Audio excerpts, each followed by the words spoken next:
If you make a mistake, you gotta pay. What Floyd Mayweather say? If you make a mistake, you gotta pay. When it comes to Errol Spence Jr. and Terrence Crawford, y'all done made a mistake. You done woke the sleeping giant. Floyd Mayweather told you, if you make a mistake, you gotta pay. In this stream, I'm gonna make y'all pay. I'm gonna make y'all pay. I love for these moments, these opportunities. Everything is a teachable moment. I love these moments. This is what I was put here on this earth for, right? I put out a lot of content. I'm the king of this. They got a lot to say. Let me speak my mind. And if you make a mistake, you got to pay. The least punishment you take in this sport, I got all my faculties and I'm ready to go. I'm sharp. The kid is sharp. Look, the kid is sharp. We got to talk about it. They say boxing ego don't know, don't show. All right. So come in, smash the like button. If you make a mistake, you got to pay. And y'all about to pay. My thing is this whole Crawford, I've definitely been vocal. I spoke my mind. I give all fighters the same constructive criticism when they deserve it. I give the same fighters credit and I give them praise when they deserve it. Most people get it. Most. That's why my stats is crazy right now. Most people get it. But there are a few detractors, a few haters, a few naysayers that want to test this logic. They want to test the kid and the knowledge and the mental clarity, the dexterity that I have when it comes to this boxing. And what we're not going to do is get emotional. What we're not going to do is say boxing ego. The Elohim, the God of this boxing talk, the king. I made people want to do this. Ain't speaking the truth. That's what we're not going to do. So it should be a fun stream. Come in, smash the like button, scan the QR code to subscribe to the channel. I'm going to get this easy work off. I talked my talk about the Crawford situation. The fallout Errol Spence really is disappointing. I got the audio from Errol Spence. Listen, you guys got to support the channel in the various ways that you can, because the condition this audio came in was pretty bad. It was clipping. I had to take it in my DAW and try all, like, just so you guys, I'm going to give you a little backstory on audio. The best thing you would do with audio is to get it right the first time. If you don't get the audio right the first time, it becomes incredibly hard, if impossible, to try to salvage it. And I got this Errol Spence secret hidden audio, and it was in the baddest shape possible. And me being like a young Dr. Dre with this, I did some audio engineering to try to clean it up just so it's at least understandable. It's like if I was writing a book, you got to make it legible. You know what I'm saying? You can't have a bunch of chicken scratch and then try to convert it to print, and you can't even read your own writing. So I took time, Please check out that video. It was like, I don't even think it was a video, to be honest. It was an episode. It was an episode of my show, Boxing Ego Forensic Files. I'm Forensic File Ego, and it was like 30, 40 minutes long. We did over, in the first day, 13 hours, we did over 20,000 views on a 40-minute video. We gonna get that bank. Oh my gosh, bro. Let's get it. So please check out the video. It's doing numbers, like over 2,000 likes, you know, just some light work, some of that Boxing Ego light work. You know, y'all got to learn about this YouTube, that CPM, that audience retention, just some light work. That's some light work, just a little 40-minute light work. Hold on, let me check the stats. I want to see where we at right now. Hold on. Get the likes up. I got to check the stats. I'm the stat god. I'm that guy. I'm the stat god. Let me check the stats. We got $20. Let me check the stats. Shout out to Malcolm Allen, $20. Oh my God. To this day. Oh, we getting the money to this day. Hold on. We to this day with it. To this day. To this day. To this day. I said when I get on this mic, I don't play with it. Knock him out in one round. Deontay Wilder to this day with it. Oh my gosh. Listen, I'm from the Bay where they stay with it. Listen, F y'all critics. Listen, F y'all critics. I'm from the Bay with it. I'm from the Bay where they stay with it. Deontay Wilder, knock him out first round. I'm to this day with it. Oh my gosh. Listen, I said I don't play with it. I don't play with it. F these rap critics. Hold on, y'all gotta get the likes up. That's what y'all gotta do first. That's it. I need 100 a show to really even get in my groove. I need 100 a show.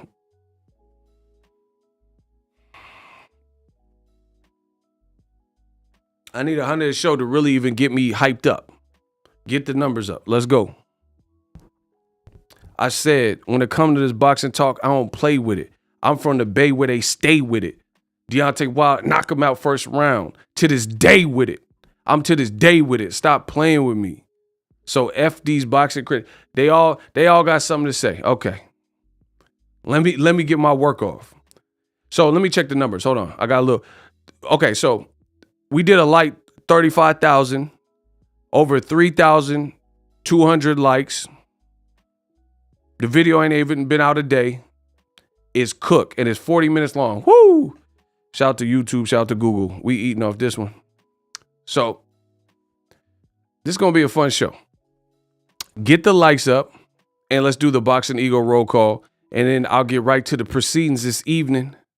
We gonna get to the proceedings this evening because I got a lot to say. Should be good. So let me know where you guys are from. City, state, zip, area code. Rep where you from. Bang where you from. Gang, gang. Let's go. We got Kenya B from Chicago. We got Brooklyn in the building. We got back-to-back Chicago, Jersey. We got Seattle. You heard. Listen, I said we got Seattle. You heard. 206 all the way to Jersey. We got 808 Honolulu. Oi. Let's get it. Oi. Nashville. Listen, Nashville. Appreciate y'all. ATL. North Carolina. Come on and raise up. 615 ATL 404 206 Chicago. Oh, that's my guy. Ask Errol who said what's up. 903 Ohio 440 Chucktown 843 626 Baltimore in here 513 Cincinnati. We got 201 New Jersey. Let's get it. We everywhere. I said we everywhere. We got Imperial, SoCal. Oh my gosh. Oh my God, bro. We everywhere. We like Visa, everywhere you want to be. Now, anyway, I've said and spoke my mind when it comes to this Terrence Crawford situation. I give you guys my true thoughts, my unadulterated thoughts. But what I'm noticing, the game getting soft. The game then went and got soft on me. I've been in this game a long time, and the game went and got soft on me. Because now all of a sudden, when Bud Crawford makes a move that seems out of left field. We'll just say that. Out of left field. The whole world thought we would get Errol Spence. Now, only some people want to challenge the play. If this was an NFL football game, I'm challenging the play. If they said this was a touchdown and I don't think that ball broke the plane, your boy Ego take the risk. I'm challenging the play. Listen, that's a bar. I said if this was the NFL, we got to review that play. I don't think that ball broke the plane. I take risk in this game, so I'm challenging the play. That's a bar. That's a bar. Listen, so we got to challenge the play. Bud Crawford made a move. I don't like the move. It's his move to make. I will give him that. He could do whatever he want. But I'm also entitled to an opinion. I'm entitled to my opinion, and I'm giving you that. It was out of left field. It was self-serving. And then now the Bud buddies, they gonna say, Boxing Ego. Oh, but Bud, he fighting Avenesian. Do you like the fight? I don't care who's throwing it, who do whatever. Do you like the fight? Do you love the fight? Can you do that to the Beach Boys? Can you do that to the Beach Boys? Hell nah. Listen, I told you the game done went soft on me. Do you love the fight? I don't care about Avenue. Oh, he's gotten better and he Josh Kelly. Do you love the fight? Don't play with me. That's a simple, bro, do you love the fight? New Balance Bernie is bragging about, listen, we ain't saying no names. Like, anybody's entitled to their opinion. I'm just giving you mine. About EJ leaving stuck. Anthony Jones. What's up? Can you do that do you understand the words that are coming out of my mouth? Do you like the fight? Let's just start there. Can you do that to the Beach Boys? Because when I say these things, I feel like Wilder, oh my God. When I say these things, people, they got the nerve because you like Bud. I like Bud. Whether you believe it or not, that's on you. I like Bud. I've always supported Bud. You can say, oh, you turned on him, you hater and all that. You're not going to prove me wrong, though. So we got to get back to the basics. The boxing game done went soft. The boxing game, I've been in the game all this time. The boxing game went soft because we got to get to the actual factuals. Do you love the fight? And my honest answer is no. I wasn't expecting it. I don't like it. The Bud buddies, y'all out here doing very, very bad because you're doing anything to try to salvage the perception that this is the fight that we need. That's the reality of it. That's my first question. Do you love the Avenesian fight? Avenesian, he's pretty good. Avenesian, he looks pretty strong. No, I don't care about none of that. Do you love the fight? Okay. So everybody I seen, it didn't seem like that matchup. Like, I'm just being real. They said, I don't know Black Prime. I don't know nothing about them. So this ain't about this, about what Bud did, right? So people are like, oh, but Broner signed. Good for Broner. If the deal worked for him and he's happy, amazing. Nice. Next. But in my honest opinion, if you were going to get Crawford, you were going to get Broner. People wanted to see that fight years ago. I would have preferred that.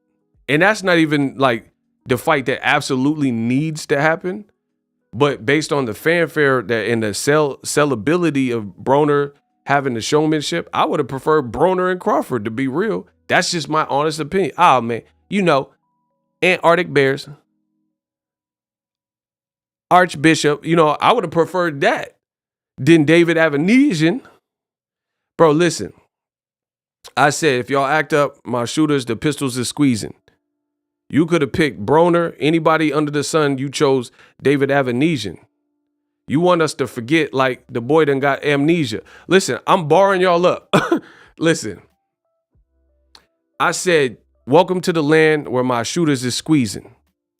You could have fought anybody. Broner, Boots. You chose a David Amnesia.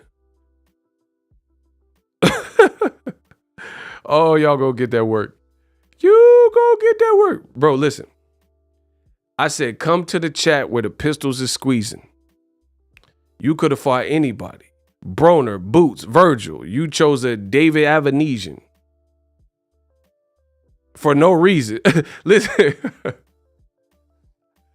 Bro, I said you could have fought Broner, Boots, Virgil. You chose a David Amnesia. What's his name? I don't even know his name. David Avanesian. For no reason. Bro, I'm just being real. I said, listen, you chose David. You could have fought Broner, Boots, Virgil. You chose David Avanesian for no reason. And then we got Rico in the chat. He said, you got the fans sick. They wheezing. They wheezing like Wheezy. Bro, you want... We put the bars together, though, for him. Bro, it's not... I don't really care about the David Avocado fight. You know what I'm saying? I'll decide if I want to watch it. You know, I got a busy, hectic schedule sometimes. And it's Christmas around the way. I'll decide if I even want to watch it, bro. And so the boxing game that got soft. They didn't got soft on me. Listen, y'all gotta get the likes up for the cook up. Y'all gotta do that. We're gonna get to the Errol audio right after this. Listen, I'm Steph Curry. I don't miss. I said I'm Steph Curry when it comes to this. I'm from the Bay. I'm Steph Curry. I don't miss. We're gonna get to the Errol leaked, unreleased audio right after this. So I'm just giving you my truest thoughts. See, this is the worst thing that the Bud Buddies could have did. This is the worst thing they could have did, because it's all about honesty. If you say, like, you can't have your cake and eat it too, and I think that's what the biggest, like, friction is. That's the biggest friction here. If Bud Crawford said, I need a tune-up, I've been out the ring too long, I can respect that. I truly can respect that. And I would have preferred it if you did it sooner. Like, if you announced that instead of 9 months, we could have all had babies. We could have had babies in the 9 months we've been waiting for Spence and Crawford, all for it to not happen. So that's one. That's one. Listen to what I study. Study why I would be mad. And if you listen to what I'm saying, you can't help but acknowledge what I'm saying. It actually makes sense. So the boxing game has gone soft because when I say these things, like Wilder said, oh my God, when I say these things, you got Bud Buddies and they acting like I'm crazy. So in this stream, I'm going to show you how crazy I am by bringing up, like I always do, nothing but the facts. Because don't make me, like, you can't pee on my leg and tell me it's raining and then think the problem lies with me. You see what I'm saying? You can't, pee in a pitcher and tell me it's lemonade. And then I smell the pitcher and it smelled like piss. It smelled like piss. And you like, nah, drink it. It's lemonade. But it smelled like piss.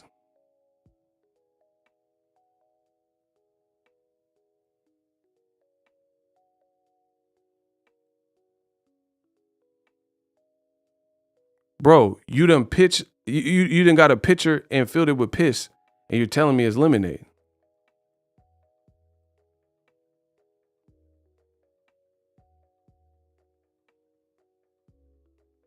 You are Kelly.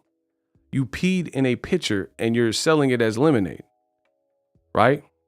So you don't see the trouble you're in. Slow it down.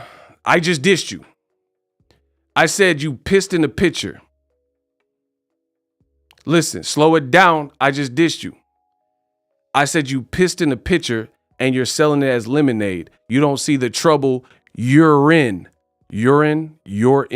Oh my God. Bro. The bars is sensational.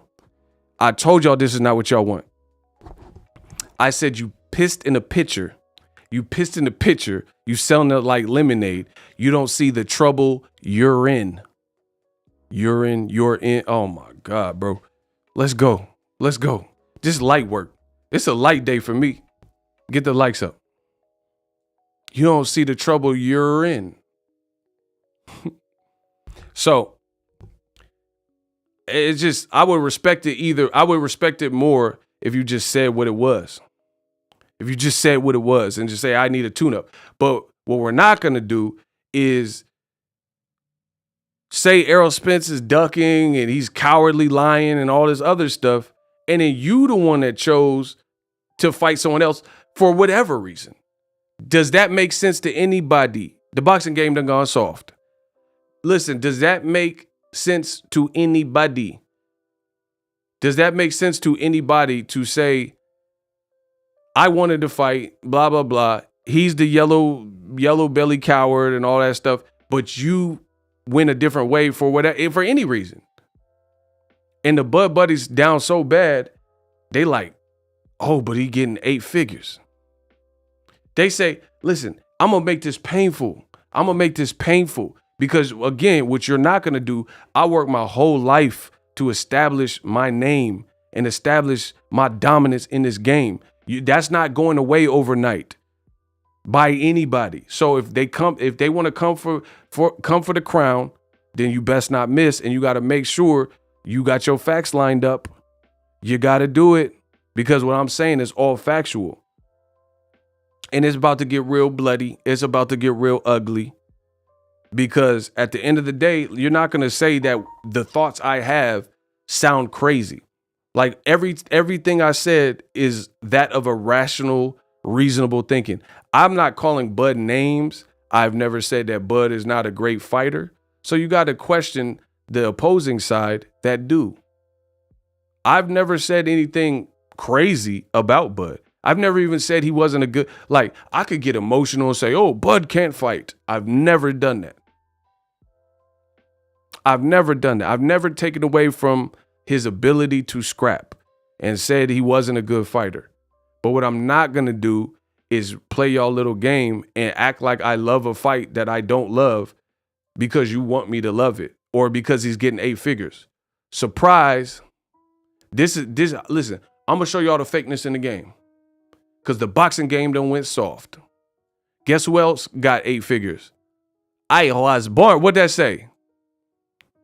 Avni Yildirim made $2.5 million for his last bout that lasted 3 rounds per sources. Canelo Alvarez made 8 figures and paid off blah, blah, blah bet. Canelo Yildirim. What's this mean? So that means Canelo Alvarez got 10 million or more to fight Avni Yildirim, the average pilgrim. Avni Yildirim, the average pilgrim. And Canelo damn near killed him. And Canelo got 10 million plus. Canelo, I just showed you. I just told you who I thought I was. A god. He made 8 figures. But guess what? Let me expose the game real quick. When Canelo fought Avni Yildirim, the king of boxing talk gave Canelo the business. The Canelo, the Chupapi Muñe, they was mad. Oh, you hate Canelo. You hate Mexican fighters. They was angry with your boy Ego because I didn't like the fight. Fast forward to the future, the Bud Buddies is like, oh, but he getting 8 figures. When has it ever been about that? When has it been about that? So we're boxing fans. You know, I do my thing. You know, I report boxing. I do the media stuff too. I can't hold you. But we're boxing fans. How can you say I'm not keeping the same energy? It's like what Esco said. How can Nas be garbage?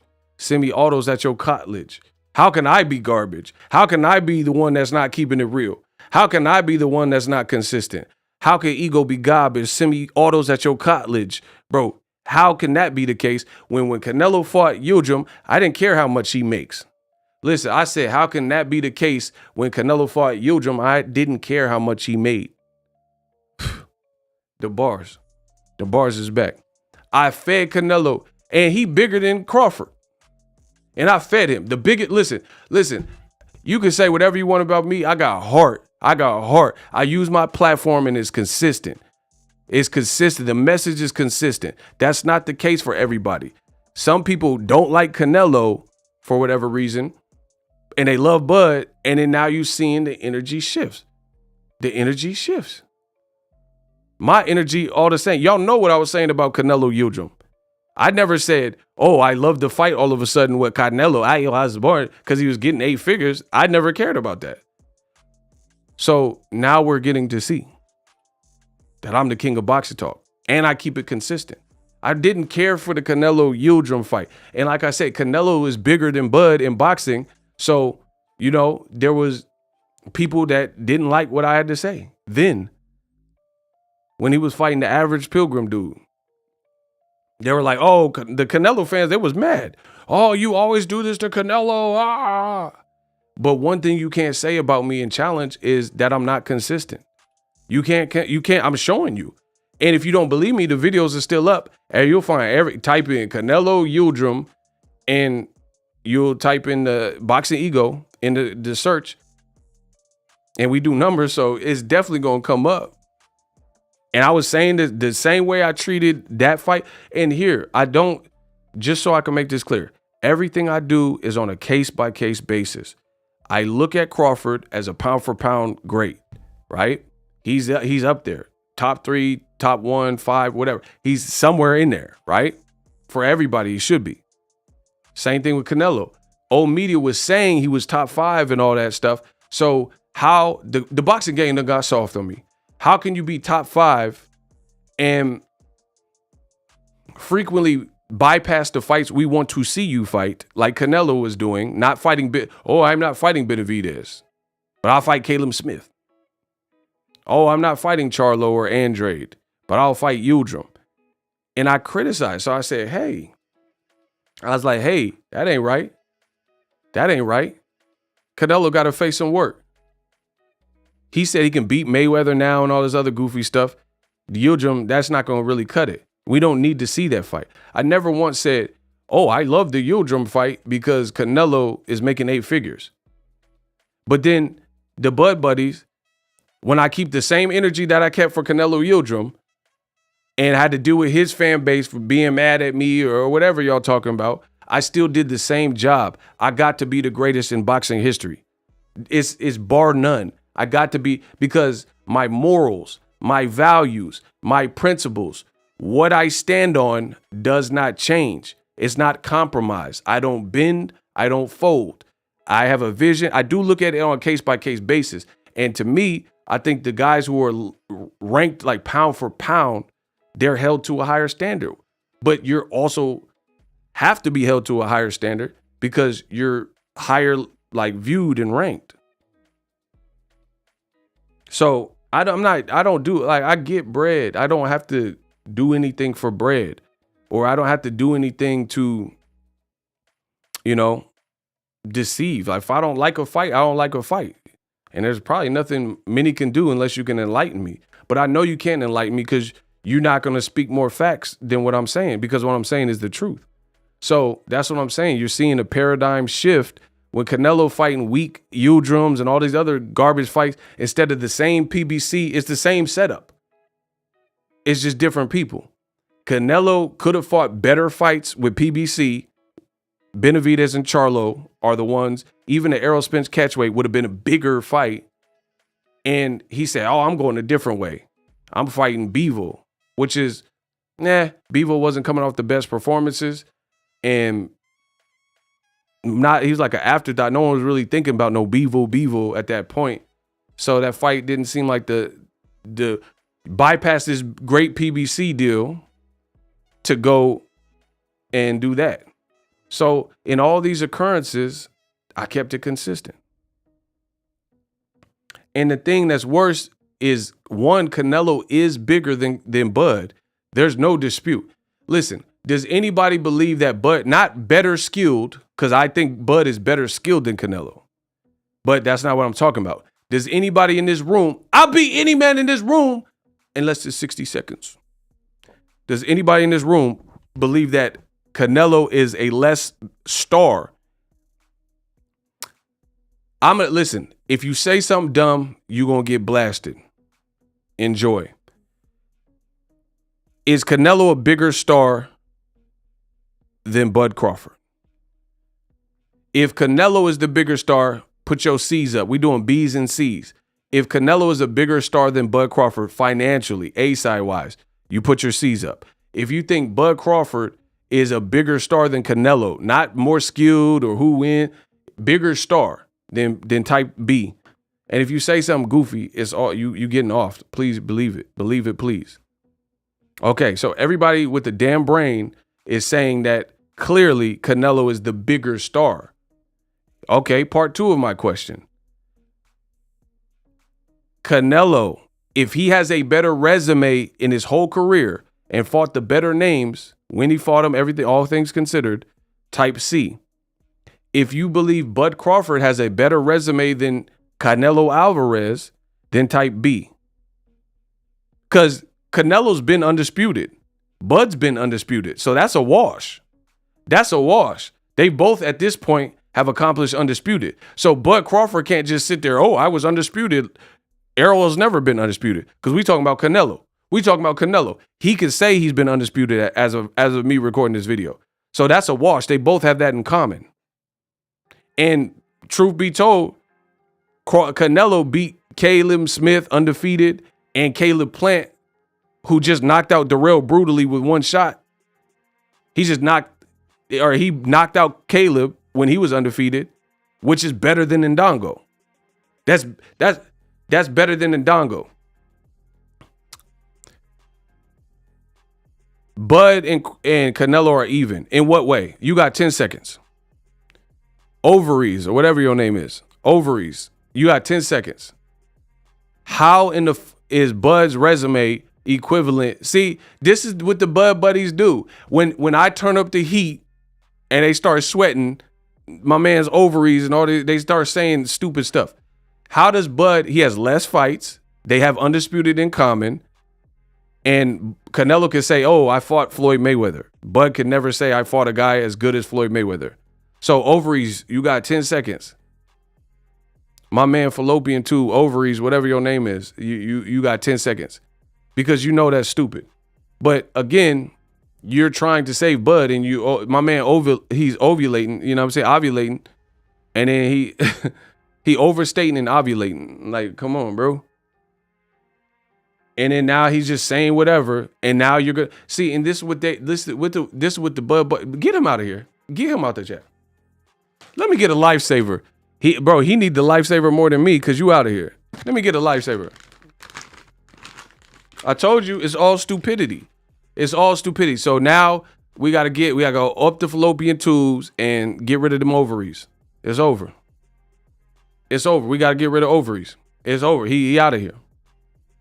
My man Business Brain had to get him.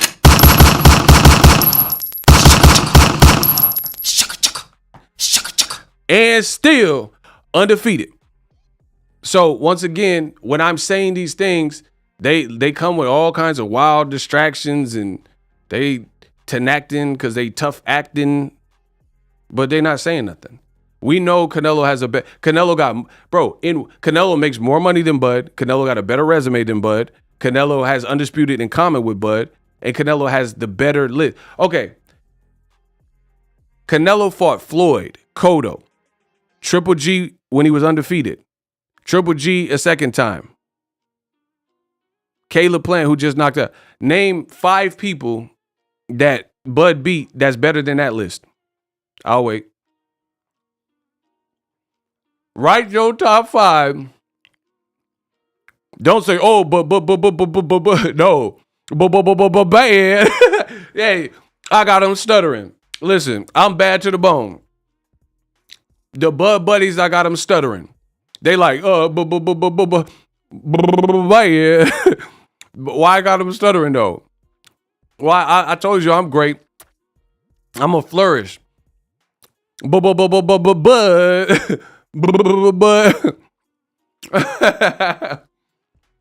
They ain't got no answers for the Elohim.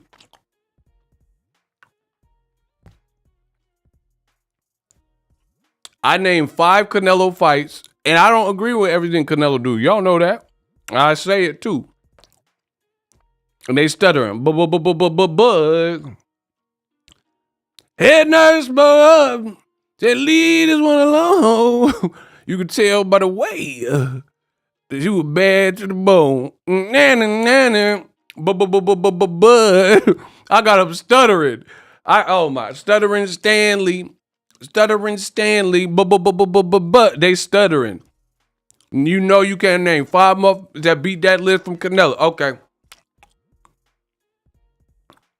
Bro, Mayweather and Cotto demolished everybody on name someone on Bud's entire list that of B-side opponents that would have beat Mayweather and Cotto. What?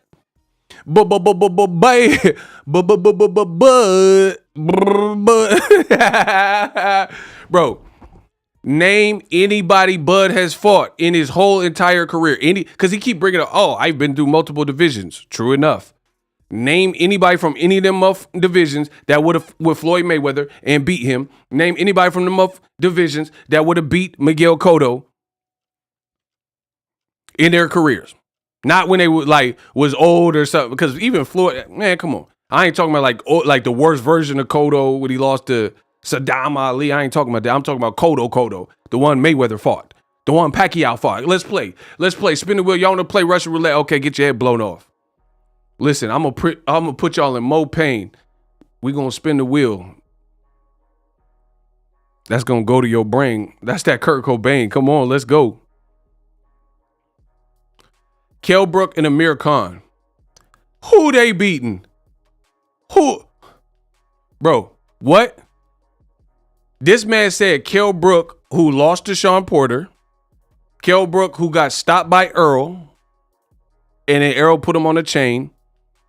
And he said Amir Khan. Bro, Miguel Cotto will knock Khan's jaw on the ground. It's like, it would be ugly, bro. Bro, you sound crazy, bro. See, but listen, I love the competition because the more they try to defend, the dumber they look. And Bud's team, they often say like, oh, YouTubers don't know about boxing and I'm a boxing historian and we know the sport. So since you know the sport, tell me how who Bud beat that you think would have beat Canelo's top guys that he fought. Bro, they just gambling with their life. They just saying anything. He said all that to just say Canelo has a greater resume. Block him. Y'all will never. One thing y'all not going to do, block KBB. Yeah, BB for bye-bye, because you out of here. If you waste my time, I told you the first thing I said when I popped on the screen, like Candyman, the first thing I said in this stream, if you make a mistake, you got to pay. So BB stands for bye-bye, because you out of here. Bro, I came on the screen like a porn star. Y'all selling nothing but wolf tickets and lies. Y'all not going far. Listen, I said when I came on the screen like a porn star, y'all started selling wolf tickets and lies. Y'all not going far. That's a bar. Oh my. I said I came on the, listen. Oh my gosh, bro. Y'all getting murdered. I said I came on the screen like a porn star and y'all started selling wolf tickets and lies. Y'all not going far. Y'all not going far, bro. You saying stupid stuff because you're trying to defend. And the more you defend, I told you the first words I said when I came on this screen, when y'all said my name like I was Beetlejuice, when you said my name like I was Candyman, they said Boxing Ego don't know. We're going to see who knows. The very first, I did that deliberately. I did it deliberately. I said, if you make a mistake, you got to pay. They made a mistake. Bro, my flow is Salt Bay. We here for the beef. I made a mistake. Slow it down. I just did you. I said, if you make a mistake, you got to pay. And they made a mistake. I said, the flow is Salt Bay. I made a mistake. Oh my, bro. Oh my gosh, bro. Stop playing. Stop. Listen, I said, if you make a mistake, you got to pay. If you make a mistake, you got to pay. They made a mistake.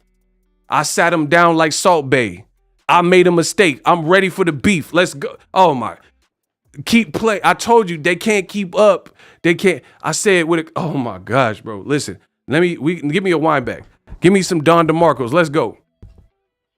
I started on this chat. I said, listen, I started on this chat. I said, if you make a mistake, you got to pay.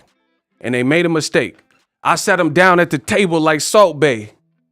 I made a mistake. That means I want beef. Let's go. Let's go. I promise this is going to get bloody. I told you. Oh yeah, but keep trying. Keep trying. Everything you done thought of, I've already thought of that. Everything you thought of, I've already thought of that. I told you I want beef. I'm ready to slaughter that. Bro, I'm ready to slaughter cats. You will get gold in your mouth like Florida cats. Oh my gosh, bro. Y'all gonna have me, y'all gonna have me spaz with the sports brawl. I mean the sports bars.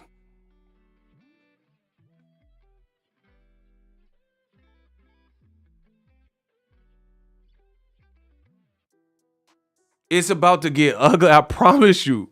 It's getting ugly. I said I want beef. I'm ready to slaughter that. I'll take your child. You'll be like, give me my daughter back. You will get a mouthful of gold like them Florida cats. Bro. Oh my gosh. Let's play. Let's play. Y'all say, I don't know. I'm with that because I like the competition. So y'all keep trying to say all this goofy stuff. Oh, the man that pulled out the fight and went a different direction was Bud. Y'all saying, oh, he got 8 figures. Canelo got 8 figures. He got 9 figures to fight Triple G3. But guess what? Nobody wanted to see them fights and we cooked him. Now nobody want to cook Bud. Like, so you tell me this is justice in boxing. You tell me, so it's okay to cook Canelo for not taking the bigger fights and the PBC deals and the better fights that would have been better for boxing. So we can slaughter Canelo for fighting Yildirim. But then when Bud do it, we like, oh, but Bud is talented. He is talented. But that don't give you no excuses.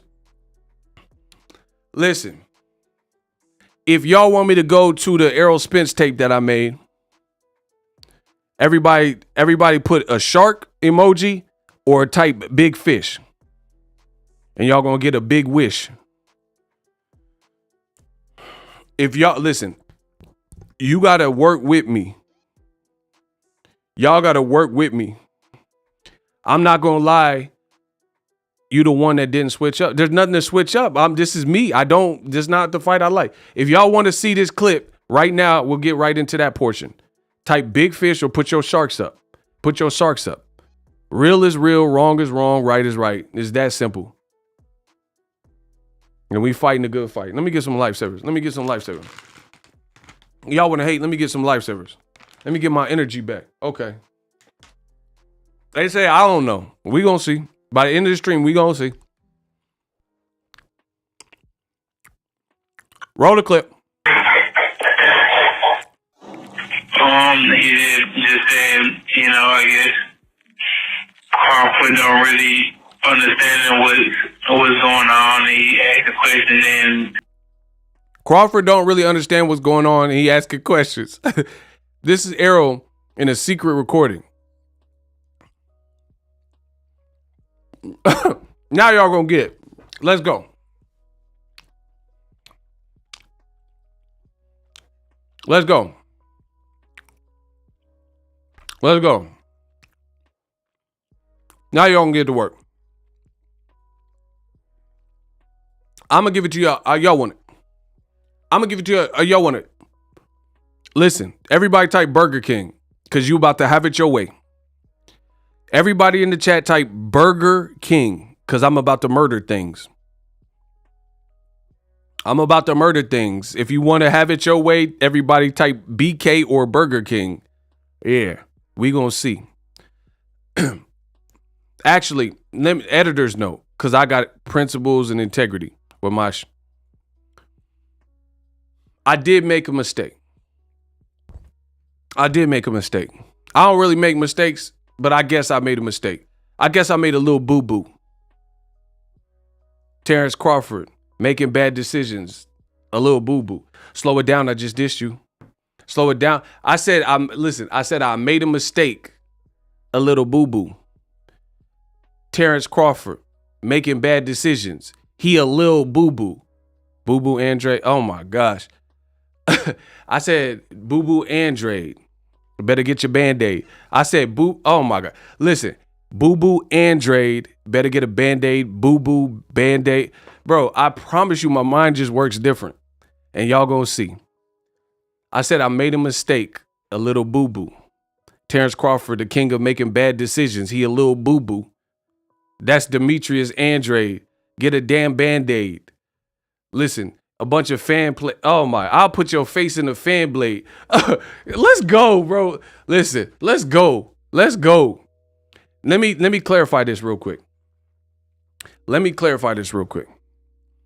I keep saying secret recording when I'm playing this clip. I misspoke. Because that's not the proper way to introduce the clip, because I don't know the origin of the clip. Because I seen people, so I want to put that in the atmosphere right now and clear that up. Because I keep saying he was secretly recorded, and people are like, oh, who did the secret record? I don't even know who recorded this. So Errol Spence might have, I don't know what he was doing. All I know is the tape got leaked. So I do want to put that in the atmosphere, because I did misspeak in that behalf, because I don't know the origin of the tape. He could have been getting interviewed and then he was just talking to someone. He might have known. I literally don't know, because the tape just came across a desk. So I don't know if he knew he was being recorded or not, because that caused some confusion in my video. People are like, oh, who secretly recorded Errol? And they're trying to distract from what the rest of the 35 minutes was about. I said one thing about it was a secret recording, and the whole video 40 minutes, and then some people try to make that the focal point. Oh, who's secretly recorded? So let me correct that and run that back. I don't know if it was a secret recording. I don't care if it was a secret recording. All I know is it came across a desk and it got leaked to the public. So I don't know whose tape it is. I don't know if he was aware he was on tape. That was my bad. I don't know the origin. He might have been being interviewed. I don't know who made the tape. I don't know who the hell he talking to. I don't know none of that. All I know is what he's saying on the tape. Roll the clip. He just saying, I guess Crawford don't really understand what's going on. He said Crawford don't really understand what's going on. Ask the question, and I guess he don't really trust his attorney. So. I'm done, bro. Ain't that about a bit? Bro, so he's in this recording, whether it be known to him or not, I don't know. Errol Spence is having this dialogue clearly before the David Avenesian old switcheroo, right? And before the old switcheroo about David Avenesian, right? He's being recorded for whatever reason. I don't know. Errol's being recorded for whatever reason. And whoever he's talking to says, Bud got a lot of questions. Yada. I'm paraphrasing now. Bud got a lot of questions. He don't know what's going on. And he don't trust his own attorney. And you guys have the audacity to tell me I don't know what I'm talking about and it's still Errol's fault. Bro, what? The thing I said, I'm never going to take back what I said when I don't believe what I said. Like, I'm not Ye. This ain't no Kanye West where Kanye West is saying all this crazy stuff and offending everybody. If you offended, good, because you part of the problem. I'm not Kanye West. I'm not saying nothing that's crazy. I'm not saying nothing to condemn certain groups and things like that. So I ain't running this back. I say what I said. Terrence Crawford is an amazing and great, talented fighter. I've always said this. He's an amazing, great, skilled, talented fighter from Omaha, Nebraska. I never went off the rails with that. I've always told you that. But when it comes to the business, I've always questioned his judgment or lack thereof, and decision making and stubbornness. And ironically, they try to say, oh, Boxing Ego, you hate and you don't know what you're talking about. Sean Porter is his friend who fought him, and their friend, and Sean Porter said on his podcast, he just said, Bud is the most stubborn athlete in the world or something. So once again, notice without getting emotional and radical and all that other stuff, talking tough and all that, the story and what I'm saying actually adds up. I didn't make Sean Porter say the whole he's stubborn beyond belief and all that. He did that on his own. Listen, I'm going to say this as nicely as humanly possible. I am working my butt off to give you guys the real and my truest thoughts. You will respect me for my time. If you do not, that's fine. I'm out because I got other things to do. These streams are more taxing. So you guys got to get the likes up. If you can't do that, that's cool. I'll holler at y'all later and y'all get the information for someone else. I don't really care. But that's the way it's got to be. I see the people. Cause, bro, we keep getting new people coming here. And I don't know if they spectators and naysayers or whatever, but that can never be the case. My ratio can never be that. He said, Tupac voice, you are appreciated. Yeah, appreciate that like button. Appreciate you, though. So, Errol, before Bud Crawford, the Avanesian, was known about, is doing this voice recording for whatever reason. And don't get distracted by who leaked it and stuff. Who cares? Well, who cares? If it was secret or not. See, that's what people want you to get caught up in, like meticulous mumbo jumbo. Like, who cares how it came out? I don't care. I'm hearing it, and it happened before the Avanesian announcement. That's all I need to know. And I'm listening and tapped in, seeing what Errol was talking about. He's saying things like Crawford doesn't trust his own attorney. That's pretty alarming. That's pretty alarming. So you want to talk to Al? What's going on? He just said, you know, I guess Crawford don't really understand what's going on. He asked a question, and I guess he don't really trust his attorney, so he want to talk to Al personally and ask questions about what's going on and this and that.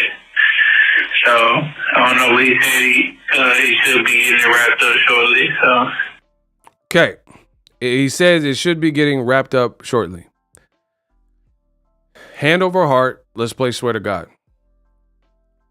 Does this sound like what some people are painting it out, that Errol Spence did not want the fight, when he just told you, Crawford got all these questions, he want to speak to Al personally, he don't like, or he didn't say didn't like, but he said he doesn't trust his attorney, and Al said it should be getting wrapped up soon.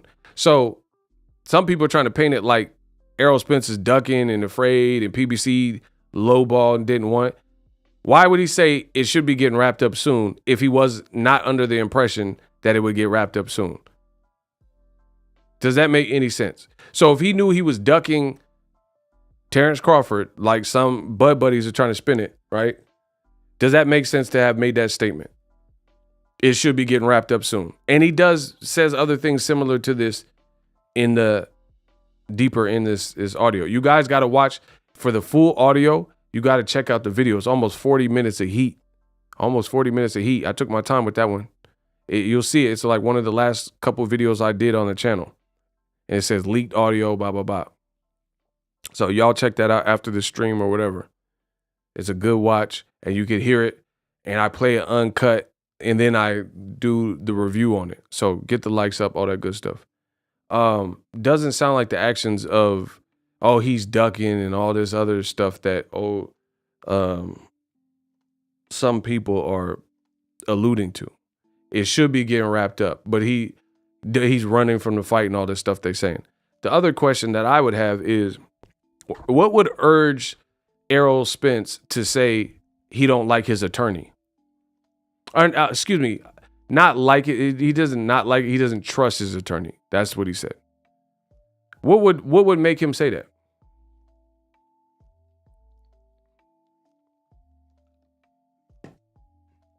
I even did the closed captions for y'all. And I meticulously had to listen to that screechy audio piece by piece and you know, get that closed caption out. He said, Bud a conspiracy theorist. Yeah, that's what I'm saying. But here's, bro, the Bud, I'm being real. That money looking funny in the light. Bud Crawford could fight, but the money looking funny in the light. Because just like Errol says later in this tape, how do you have all these concerns for Al Heyman about, oh, it's the money and expenses and open the books and stuff like that, but you didn't do this with Bob Arum? You didn't. I know he didn't. You know how I know he didn't? Because Bob Arum was saying, I don't give a S. He said, I don't give a FUCK what Crawford's team is mad at. The truth is the truth. And I'm losing money on Crawford. So if you did open the books and show me all the details, Bob Arum said in that interview with the Athletic, he says, I could show him how much money we've lost on him. Like, it's literally in print. It's literally in print. So how do you do and make weird business decisions through most of your career, right? See, y'all want to play with me. All right, play with me. All right. Bob Arum, I don't give a SHIT if Team Crawford gets mad at me. This business is not about getting mad. The business is about facts and the reality of the situation. What did I say that was wrong? I'll show him being Crawford, how much money we've lost in his fights. Don't play with me. Don't play with me. So that's how I know you didn't do all this with Bob Arum, which Errol Spence said in this tape. Because if you were doing what it was, he just told you. He just told you. He said, it's not about, business is not about getting mad. I'm losing money on the kid, period. And if he wants to see, I can show him that.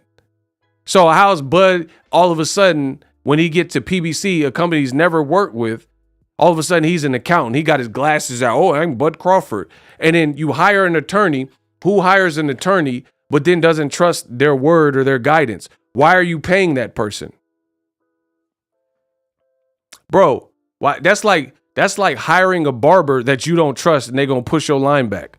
Who does that? So this right then and there shows me what the real issue is, and Crawford is hard to deal with, which is exactly what Arum said.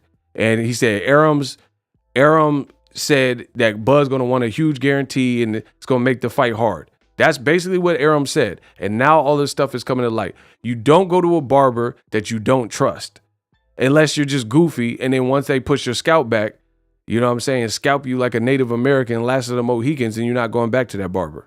If you just need an emergency cut and you just went to some rando. And then after they ruin your hair, you're not going back to him. So either way, you don't go back routinely to a barber that's going to push your wig back and have your wig back there. And then you're like, oh, I look horrible. I got to go bald now. And then now you're going to keep going to that barber. So why would the hell would you have an attorney that, like, so what does this suggest, people? What does this suggest? Bud, I'm just being real. I'm just being real. Bud has frequent misspellings on his Twitter. I've noticed it for years. Like, he can't spell simple words, or he's misspelling them and he's not catching it on the autocorrect.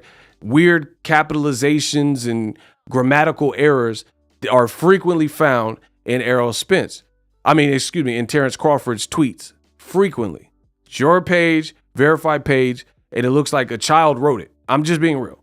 Certain tweets, it looks like a child wrote it. Okay, you can fight your butt off, whatever, no big deal. It's your Twitter. If you have grammatical errors and misspellings and stuff like that, it's Twitter. No big. It's not like a report that you're turning in. Fine, you're a fighter. That's not necessarily your forte. I get it.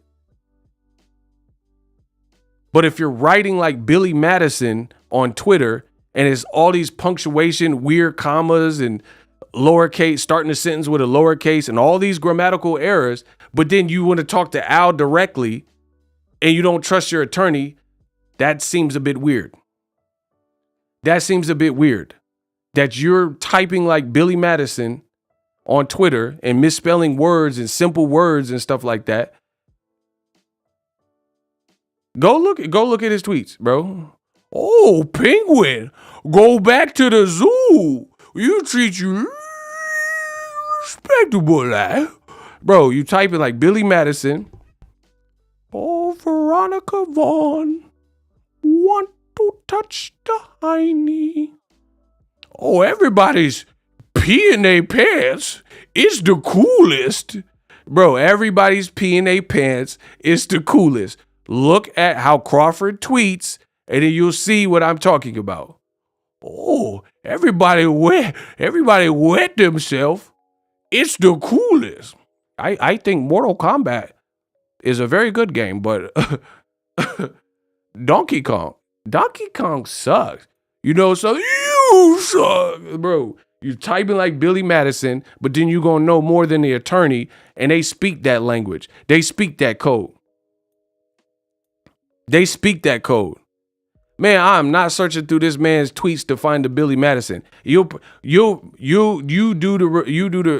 some of the research. I know what I'm talking about. He types like a man child. Like, I'm just being real. Since y'all want me to be real, I gotta be real. He's typing like Billy Madison. Oh, shampoo. Oh, conditioner. Shampoo is better. Oh, I like conditioner. Conditioner too. Bro, you type like Billy Madison, but then you finna know more than an attorney. That don't add up. So if you a fighter, be a fighter. So Crawford, he just said when Bob Arum said, oh, he don't promote. Crawford just said, I'm a fighter. I get paid to fight. Now you apparently are a fighter and you get paid to fight, but you also the accountant and you also the lawyer, you the attorney, and you want to talk to Al directly and cut out the middleman. And you act like you don't see the problem that I'm discussing right now. So when Bob said he doesn't promote, let the evidence show. He said, I don't get paid to promote, which he's not doing for his $10 million fight with David Avocado. I've seen no post as of me recording the video, and I check daily. So you type like a toddler on Twitter for whatever reason. It's chock full of misspellings and grammatical errors, but then you're going to hire a lawyer, pay them, and they get paid $1,000 an hour or whatever crazy retainers they get. I'm showing y'all the business. And then you trying to negotiate the biggest welterweight fight since Manny Pacquiao and Floyd. And then you say, oh, hold on, attorney, get back though, attorney.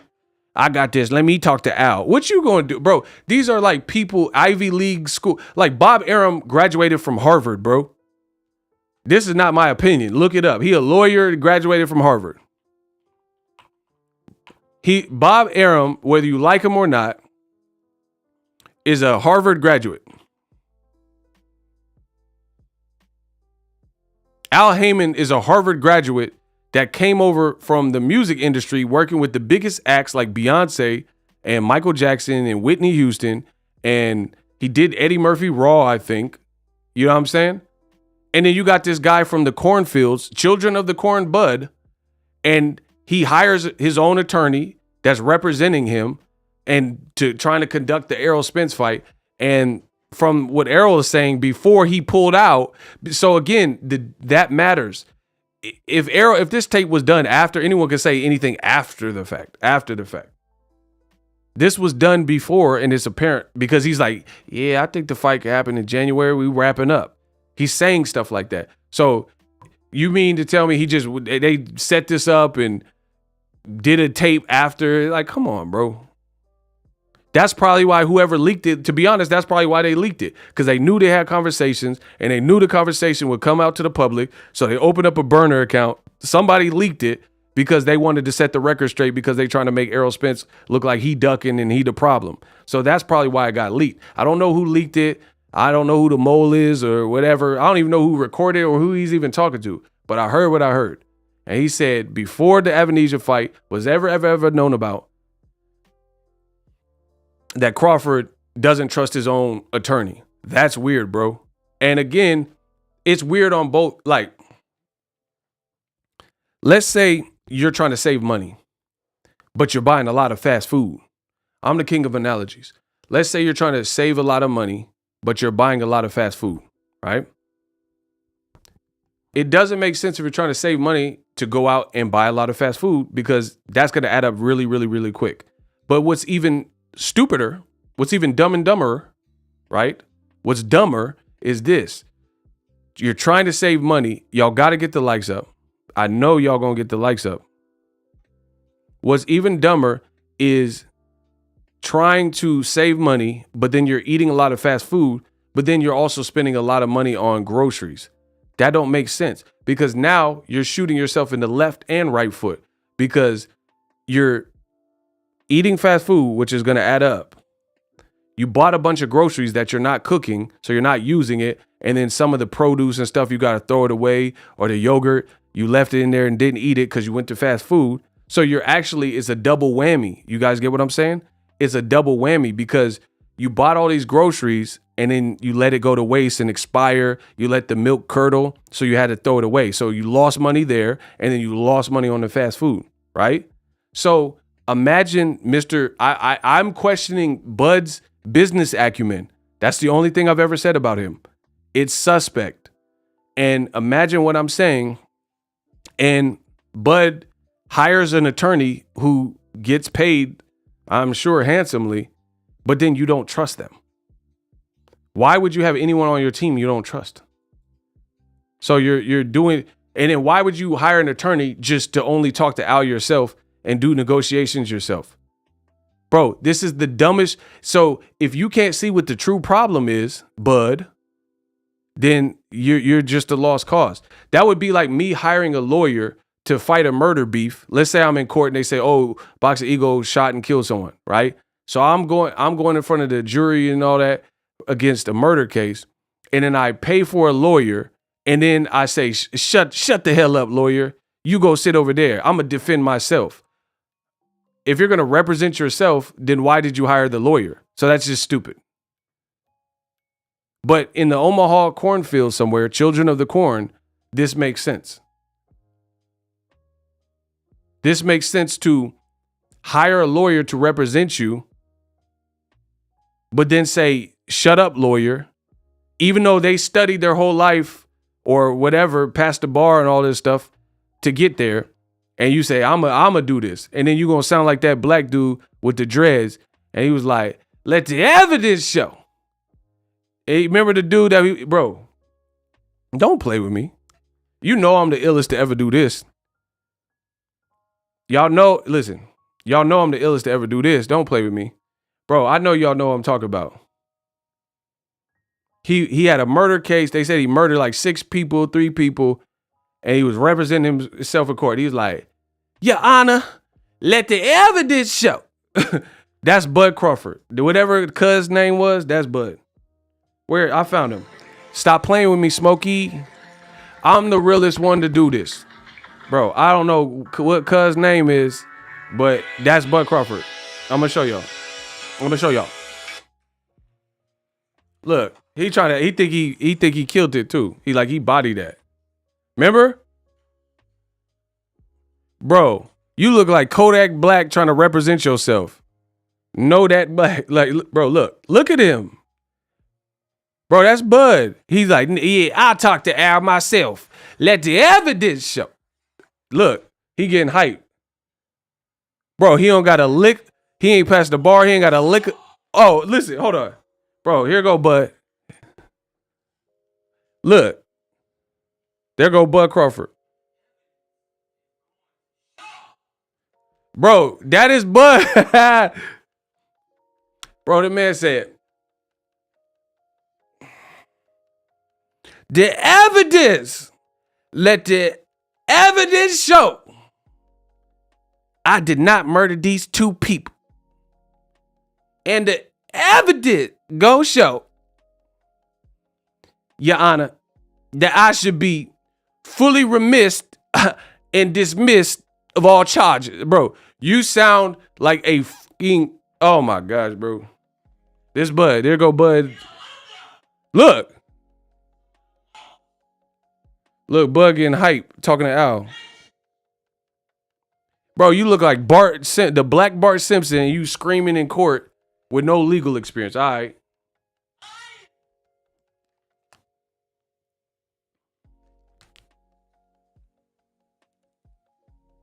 Look. Fabricate? That doesn't even make sense, bro. If you don't get the black sideshow Bob off of my screen, the man said fabricating fictitious government you done ever seen. Bro, no lawyer talks like that. I can assure you. I've been to court. No lawyer talks like that. I've been to court. Bro, he said, the evidence goes show. And the evidence is evident I did not do this. Why would I kill dumb people? Bro, that is not how you defend yourself, bro. That's Terrence Crawford. He gonna talk to, bro, Terrence Crawford, he in the PBC offices. He want to talk to Al himself, cut out the middleman, but pay the middleman. Okay, so you're a smart businessman, but you want to cut out the middleman, but you want to pay the middleman. You got to pay an attorney, a legal retainer, but you want to cut him out and say, okay, Al, we done gathered here today to talk about making the fight with Errol. I know I ain't sold no damn pay-per-view, but Aaron Pryor, not Richard Pryor, if he got paid,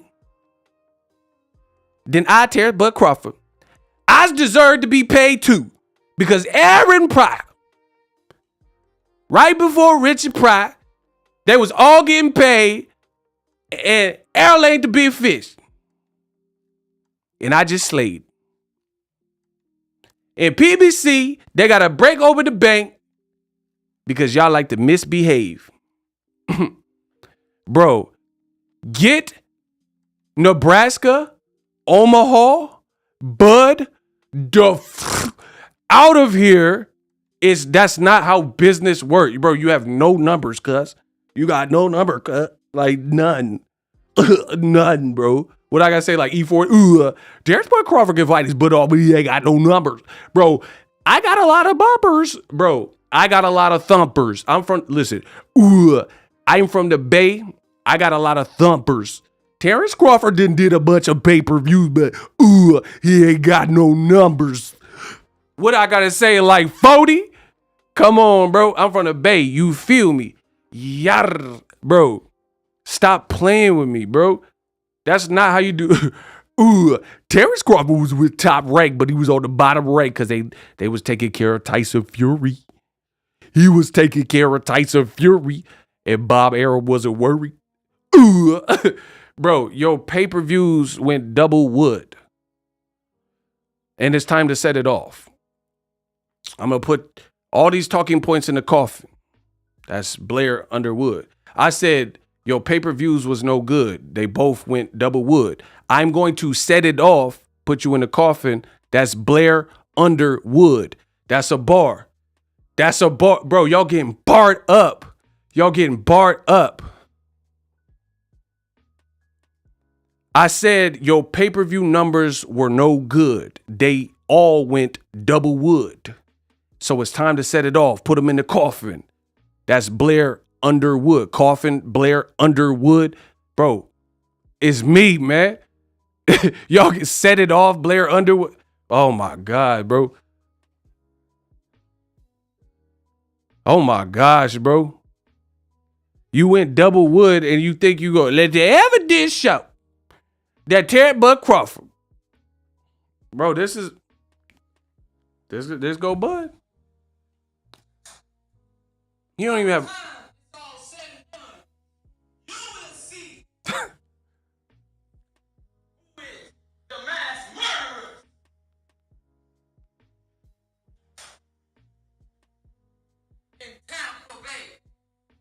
Bro, that makes no.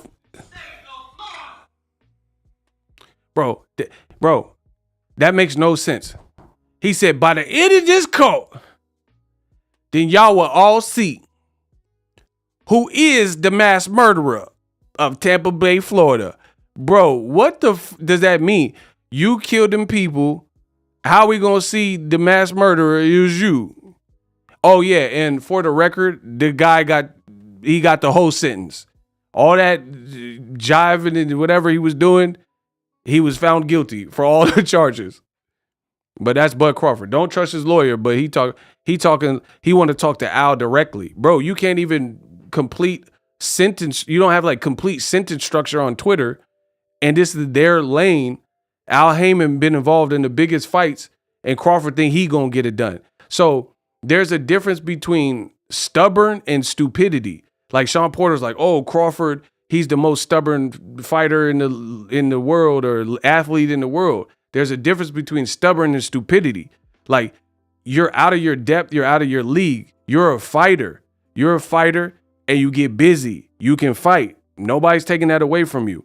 But that's like, that don't mean you're a lawyer though. You know what I'm saying? That don't mean you can negotiate your own deal. Bob Arum told you this multiple times, before and after. He's doing new interviews. Bob Arum said Crawford would have.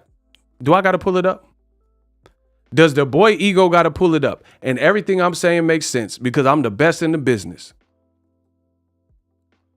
Do I have to pull it up? Do I have to pull it up? Because I will flame y'all. Y'all gonna get the whole work, bro, because y'all living foul. Do I have to pull it up? Because y'all want to live foul, y'all got to get the whole work.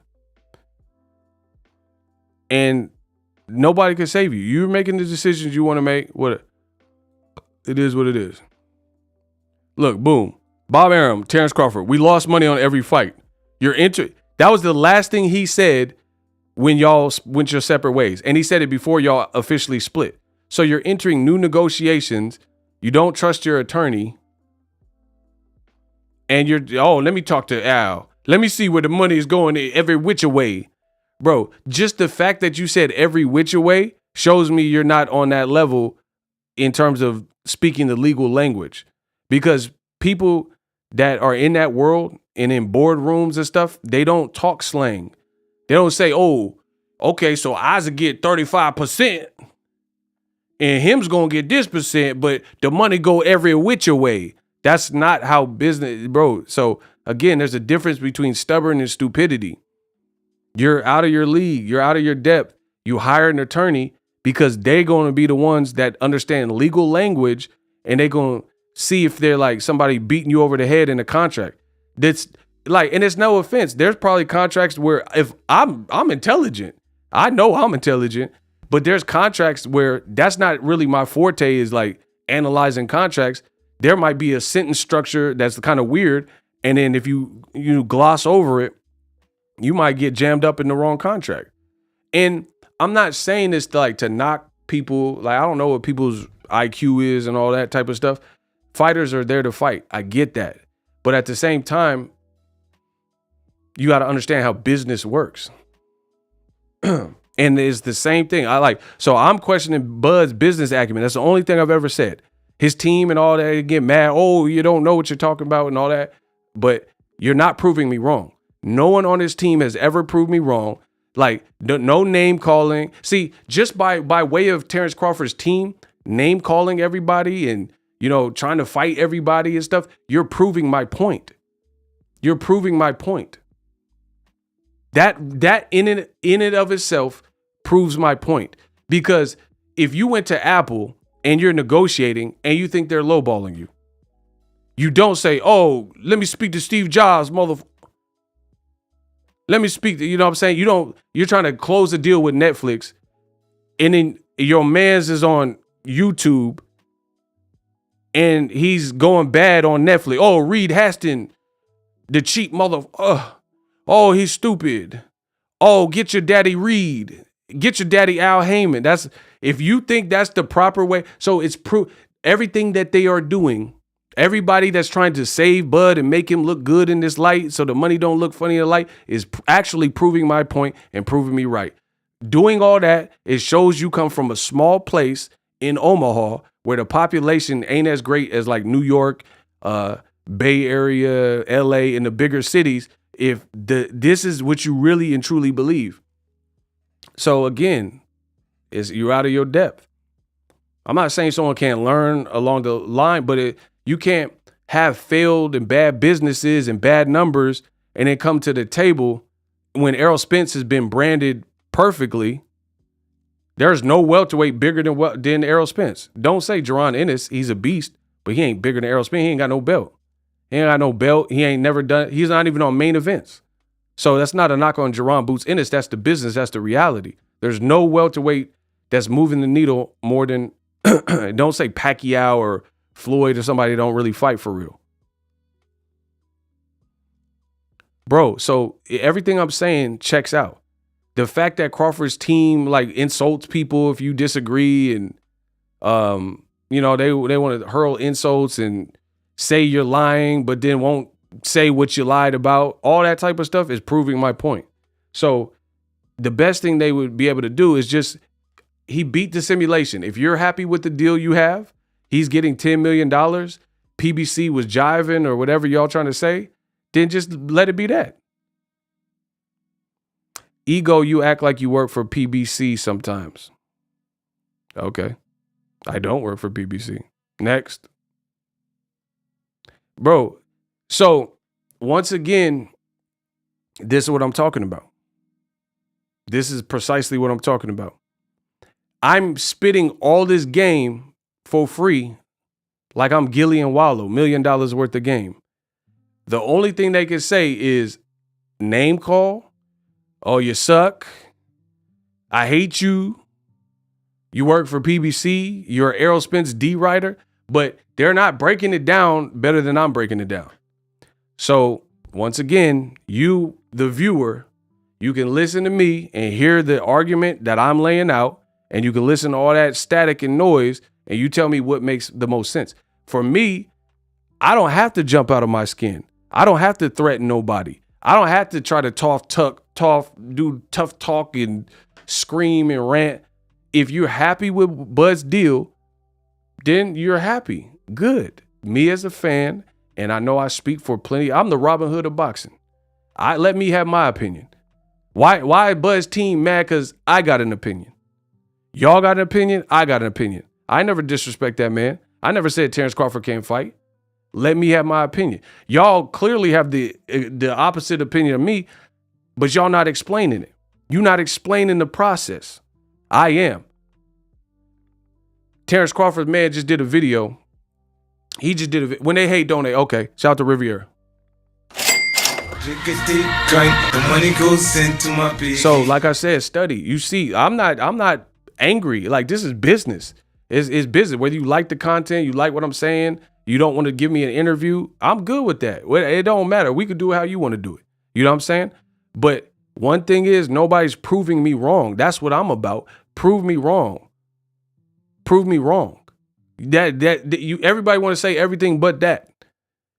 When I'm telling you about Bud's flawed fluke business moves, when I'm breaking that down, they want to say everything but what I'm saying. Like, bro, you can't erase this. You can say, oh, Ego, he don't know nothing. Ego suck. He a Errol Spence D rider. He worked for PBC. But you can't erase this because this man don't work for PBC. And this is what he's saying. Bob Arum, Crawford, we lost money every fight. He don't work for PBC. Why you ain't saying it to the Jewish man? Why you ain't say that to him? Why you say it to me? I'm a YouTuber. Bro, Google signed my checks. Why you ain't say it to him? Why say it to Bob? Say Bob worked for PBC. You only saying it to me. And I'm a YouTuber. Like I said, Google and YouTube, that's what's on my checks at the end of the month. I get paid on the 21st of the month. And that's what it say. It say Google. So that's what I'm saying. Don't let them distract you. Don't let them distract you. I'm so sincere. Don't let them distract you, bro. You have a Jewish man from Harvard and from New York and Bob Arum, and he done spilled the beans a long time ago. They not telling that Jewish man, and I'm not Kanye West, so I ain't gonna get blocked for what I'm saying. You won't tell that Jewish man, and this is not anti-Semitic. Don't try to flip it and try to confuse me with, I did not say nothing about any group or faction of people. Bob Arum identifies with the Jewish male from New York. He's a Harvard graduate and businessman and the founder of Top Rank. When he says all these things, Bud's team, I have rarely seen them actually go at, like Bud's team right now is threatening to go at people and want to see them and all this stuff. You ain't say that to Bob. How you ain't say none of that to Bob? How's the energy not for Bob? And he the one that revealed a lot of this game regarding Crawford and the promotion and the failure or lack thereof. But you ain't said that to Bob. What's that say about you? What's that say about you when Bob threw you under, how's boxing ego ops? I'm ops. But I supported Crawford's whole career and gave him on my platform, which I started from the ground up. I ain't had no handouts.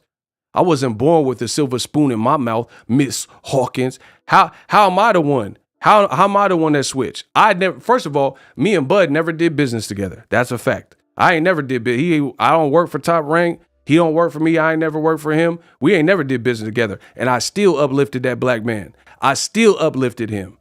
When Bob Arum was trashed, I still used my channel. So I don't owe Bud nothing. I don't owe him nothing. I gave nothing but love and praise on the channel, covered several of his fights. You actually had a partnership. That's a partnership in business. That's like a marriage. So you were basically married to Bob Arum and his company, Top Rank, 10, 11 years. And he said what he said about you. So how is it just Boxing Ego don't know Ish? Why is it that Bob Arum don't know Ish? It's only me. And y'all had a partnership with him. Like I said, don't let them distract you. Dudes getting emotional over evidence. When confronted with facts, they want to fight. Beta behavior. Bro, that's what I'm saying. Like, bro, get this childish stuff out of here. So if you talk to, let's say you're on Twitter with Elon Musk and you disagree, you say, oh, meet me at the park, Elon. Like, come on, bro. What are we? Grow up. So Elon Musk says something you don't agree with. You think he gonna meet you at the park and all? Like, come on, bro. Come on, bro. So it's looking shaky. And again, why is Bud's team so angry? Nobody can have an opinion in boxing but Bud's team? That's how this works? Why you got to be an Errol D rider? Why you got to be signed to PBC and I got to work for PBC because I'm showing you evidence and showing you what I feel? It don't got nothing to do with working for PBC. I don't work for them. I work for the truth. Man, y'all, man. And here, this is very telling too. If what I'm saying don't make sense to you, look at it. Terrence Crawford, look at his jacket, look at the moves he's made, and look at the action and lack thereof. So you have a lawsuit with Bob Arum. You say it's racial prejudice or whatever, racial injustice, but then you don't refile the lawsuit. Why'd you even start it? You think those people in Sandy Hook was going to let Alex Jones off the hook? If Alex Jones said the Sandy Hook shooting was a hoax. That's what he said. That's what he said. You think them families of missing children and had to go through that bereavement, they're going to let him get away with that? So why Bud Crawford, Mr. Business, magnate or whoever y'all think he is right now, why he sue in January, file a complaint, then all he had to do is follow up with the complaint by refiling because it had spelling errors because Bud can't type on Twitter or whatever the situation is. And then he didn't refile, according to Bob Arum. And we ain't heard nothing about that. So if you stand on your square and you said a man is racially biased to me and you bring it forth to the world and you're living your truth and living forthright, where the lawsuit? Where the lawsuit? Because guess what? If I'm not mistaken, the lawsuit was roughly about how much he was going to get for BLK Prime, no? So it just sounds like you just want $10 million. It just sounds like you want $10 million. And you going to try to, that's your number and that's what you think that's what you consider in wealth or whatever. And you gearing for that type of number. And then because PBC didn't want to play your game because they're not in the business of losing money, like Bob Arum tried to tell you at the end, people thought Bob was hating. They was like, oh, Bob's a hater. Bob's a hater. Why you keep saying this? Why are you treating Bud like this? What if that man was telling the truth? And in fact, he said, I could prove that I'm telling the truth. He said, the business is not about getting mad. I don't give a ish about Terrence Crawford's team getting mad at me. The business is about facts and the reality of the situation. What did I say that was wrong? I will show him how much money we've lost in his fights. So Crawford's team, they want to get aggy and mad and, outraged and leave a million replies and all that type of stuff. But Bob said, I will sit down with you. I could have bought a house in Malibu or Beverly Hills or wherever. And he said, the business that's not business. So it shows me what type of business person you are or business persons your team is. You know what I mean? If this is how you get down. Bob's just told you the game, and we all looked at it like, oh, he's just hating on Crawford. He's just slandering Crawford. What if that? Okay, so what do you say?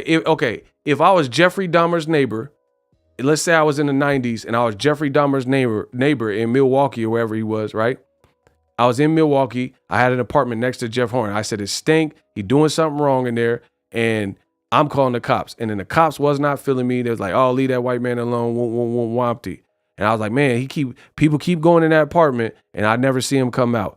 People look inebriated when they go in the apartment and I don't see him come out. Jeffrey Dahmer, something's up. It's crooked. Blah, blah, blah. I'm a good, upstanding citizen, right? And then the people, the police and 12, they're like, nah, there ain't nothing wrong with him. And then later, when it all came out, and this man has vats of acid and decomposed body parts and all this, I don't want to get too much because I don't want this video to be demonetized, but y'all know what Jeffrey Dahmer did. Y'all know what Cuz did, right? And then you find out the truth. They look in his freezer and the fridge and find out everything that neighbor was saying was true. Is it still slander?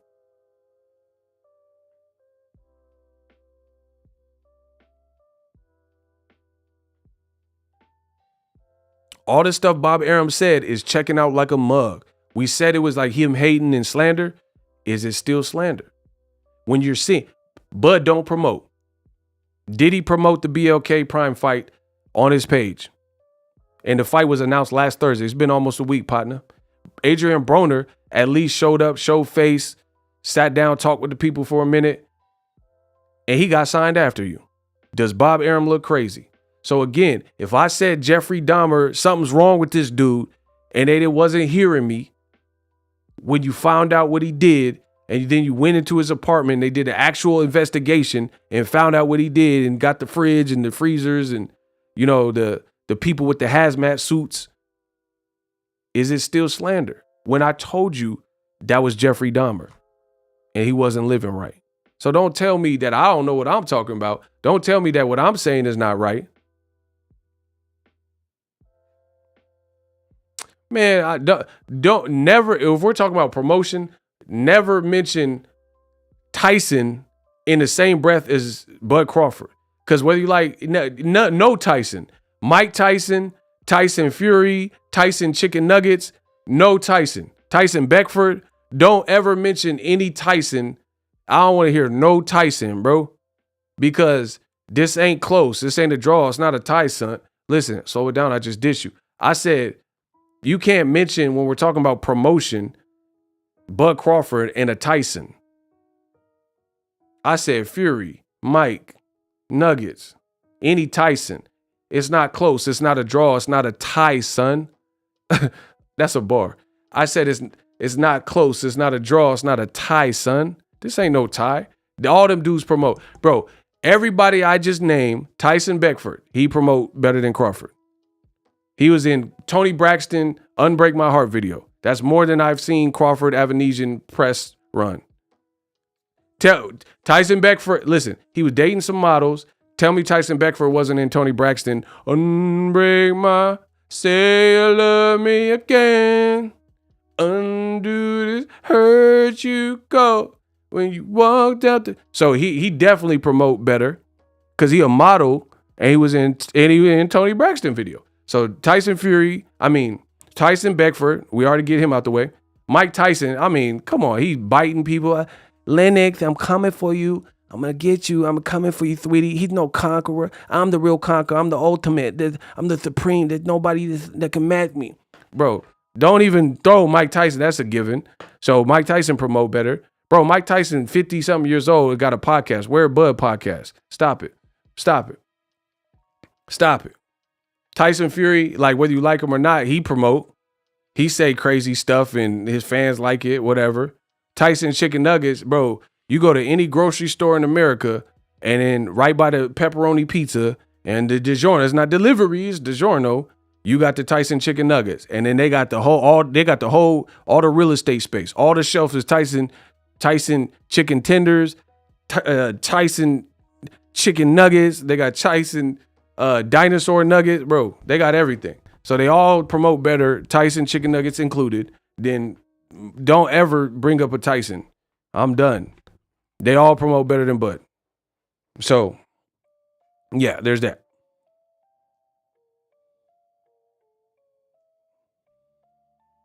Here's Bud negotiating the Errol fight. Why what occurred on March 18, 2018 occurred.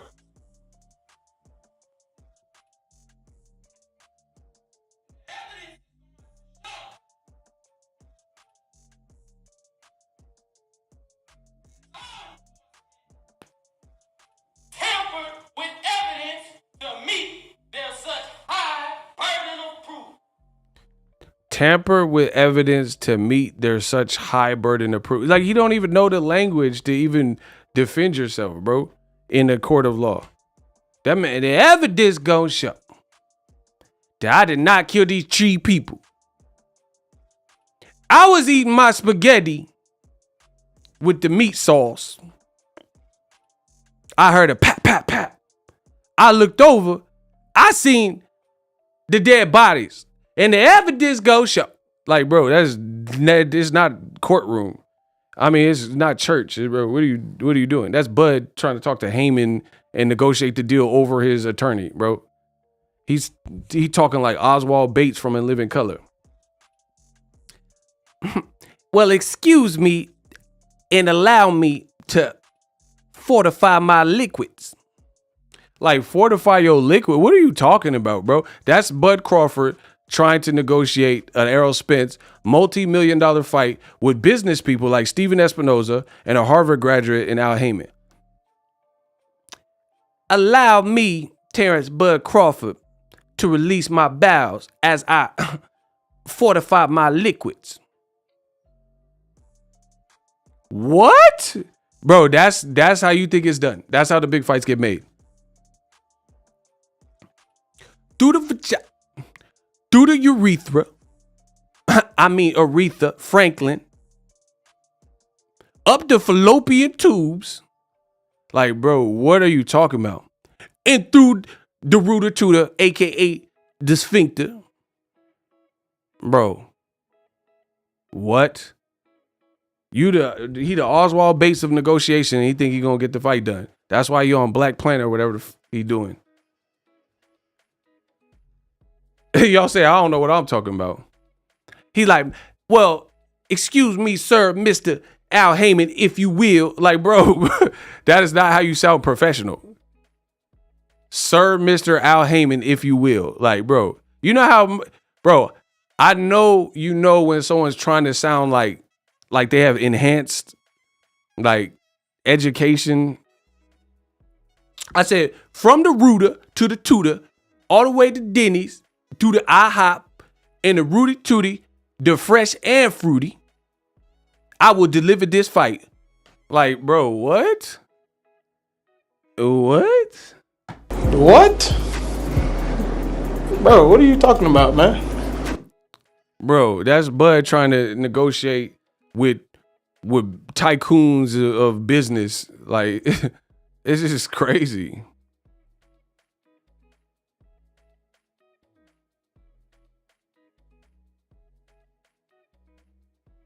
Allow me to prove with my diabolical plan as I constitute the emancipation of the proclamation and the Bill of Rights to with, if he will, sign on the dotted line. Like, bro, what are you talking about, bro?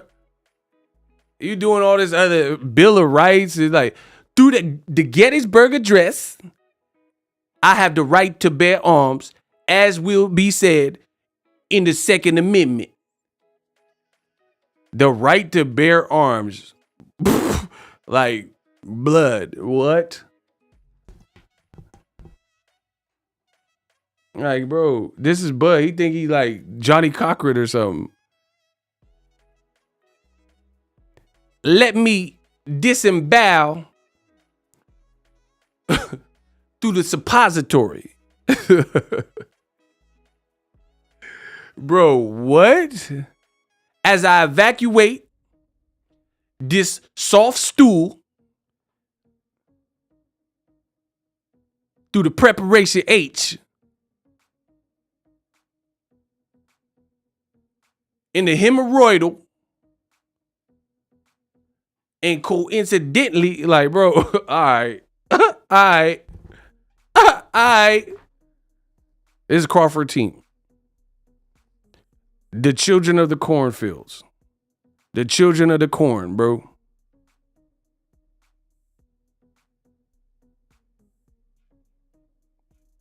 And you think you gamed the system because you didn't give the boxing public the fight that we all want. Amazing. Hey, he said Johnny Cockroach. Come on, bro. Hey, wow. Y'all got bars. He said, knick-knack, paddywhack, give a dog a bone. 299975. Oops, I'm out of time. My bacon is smelly fine. Bro, the man said he eats swine. Oops, out of time. My bacon is smelly fine.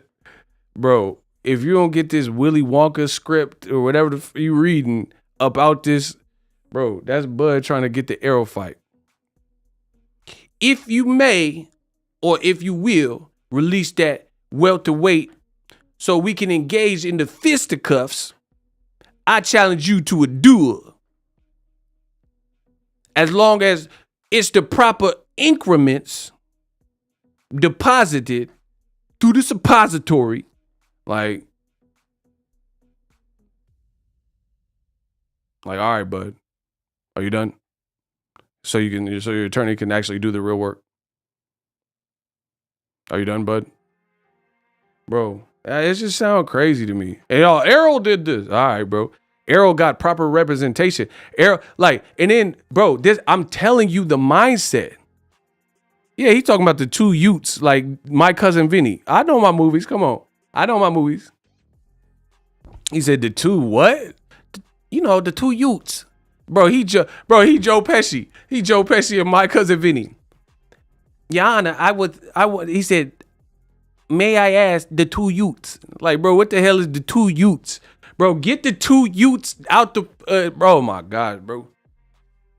The two youths. Like, bro, what are you talking about, bro? But anyway, this shows, like, I can prove it. I'm the Bruce Lee of this boxing. I said, empty your mind. Be formless. Be shapeless. You be like water.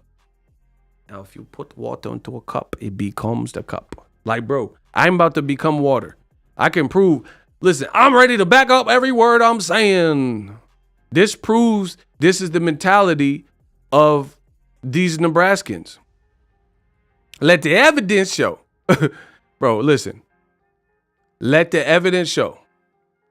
I was really looking forward to fighting Errol Spence fight. I started communicating with boxing manager Al Haim. So you guys keep saying EJ and the tape is fake and stuff. What EJ said in the tape is what Crawford said on ESPN. Oh, you didn't think about that because y'all don't know about boxing. Bro, again, you say, some people say, oh, you work for PBC. That's a distraction. I don't work for PBC. They don't work for me. Bro, Errol Spence just told, I just told you who I thought I was. A god, bro. I'll body y'all. Yeah, no, man, I'm getting, listen. He just said, you know, I guess Crawford don't really understand what's going on. Crawford don't really this is Errol talking right now. Crawford don't really understand what's going on. He's asking questions. He asked a question and I guess he don't really trust his attorney, so he want to talk to Al personally. He doesn't really trust his own manager, his own attorney. He doesn't really trust his own attorney, and he wants to talk to Al Heyman personally. See, I told you, if I wanted to, I really could have been a detective or a prosecutor, the way I'm prosecuting y'all. Listen, did everybody just listen? If everybody heard this man, Errol Spence, say, I'm paraphrasing, that Bud Crawford doesn't understand what's going on, Bud Crawford has questions, and Bud Crawford wants to talk to Al Heyman personally. If we all heard that, put E for EJ, Errol Spence Jr. I told you I could have been a detective.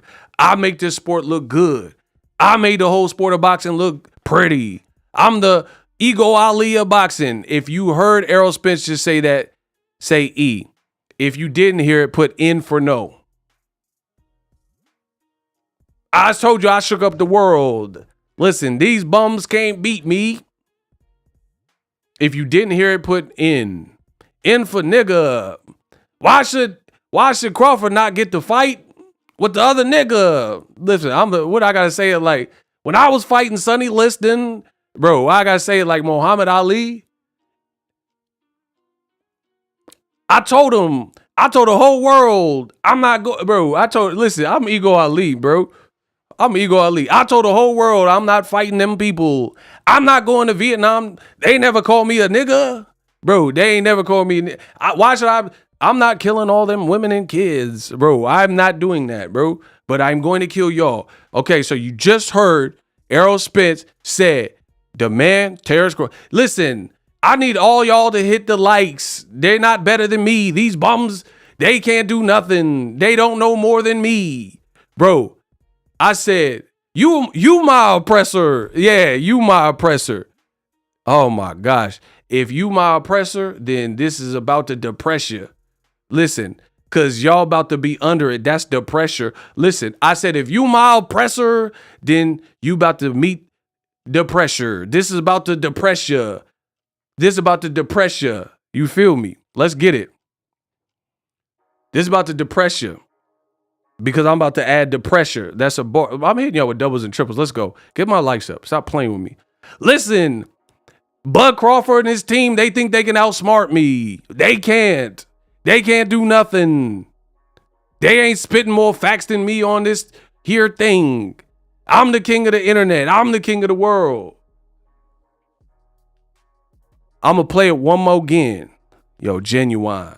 Make them dance. I'm about to make y'all dance. Ask questions about what. Listen. He did just saying, I guess Crawford don't really understanding what's going on. He asked the question, and I guess he don't really trust his attorney, so he want to talk to Al personally and ask questions about what's going on and this and that. So, okay, Errol Spence on his recorded call that was leaked to America or whatever, to the people. Errol Spence, he just told you. He said Terrence Crawford, he want to talk to Al directly. Al Heyman. He said Al Heyman from Cleveland. I need to speak to him directly. He doesn't trust his attorney. That's what he told you, right? He just told you that, right? So the way you decipher if people are lying is the more they talk, the more they say. And like I said at the beginning of this stream, if you make a mistake, you gotta pay. Listen, this is how you can tell if people lie with what they say. The more they talk and the more they say, and if you make a mistake, you gotta pay. He said you don't. So this is a previous recording. So people are like, oh, this recording is fake. And they saying all this stuff, right? Errol Spence just told you what the holdup was in that secret call or whatever, however they arranged that, before the David Avenesian announcement. I just played it for you. Peep this. But the way you could tell if someone is lying, like, I don't just, oh, Errol said it. It's gospel. Errol's infallible. Errol couldn't lie, right? When are you dropping that Ego mixtape? Man, y'all got to support it. I'll think about it. Let's go. Listen, pay attention, y'all, because then y'all going to miss it. Y'all going to miss it. I'm like Muhammad Ali, and y'all ain't Sonny Liston.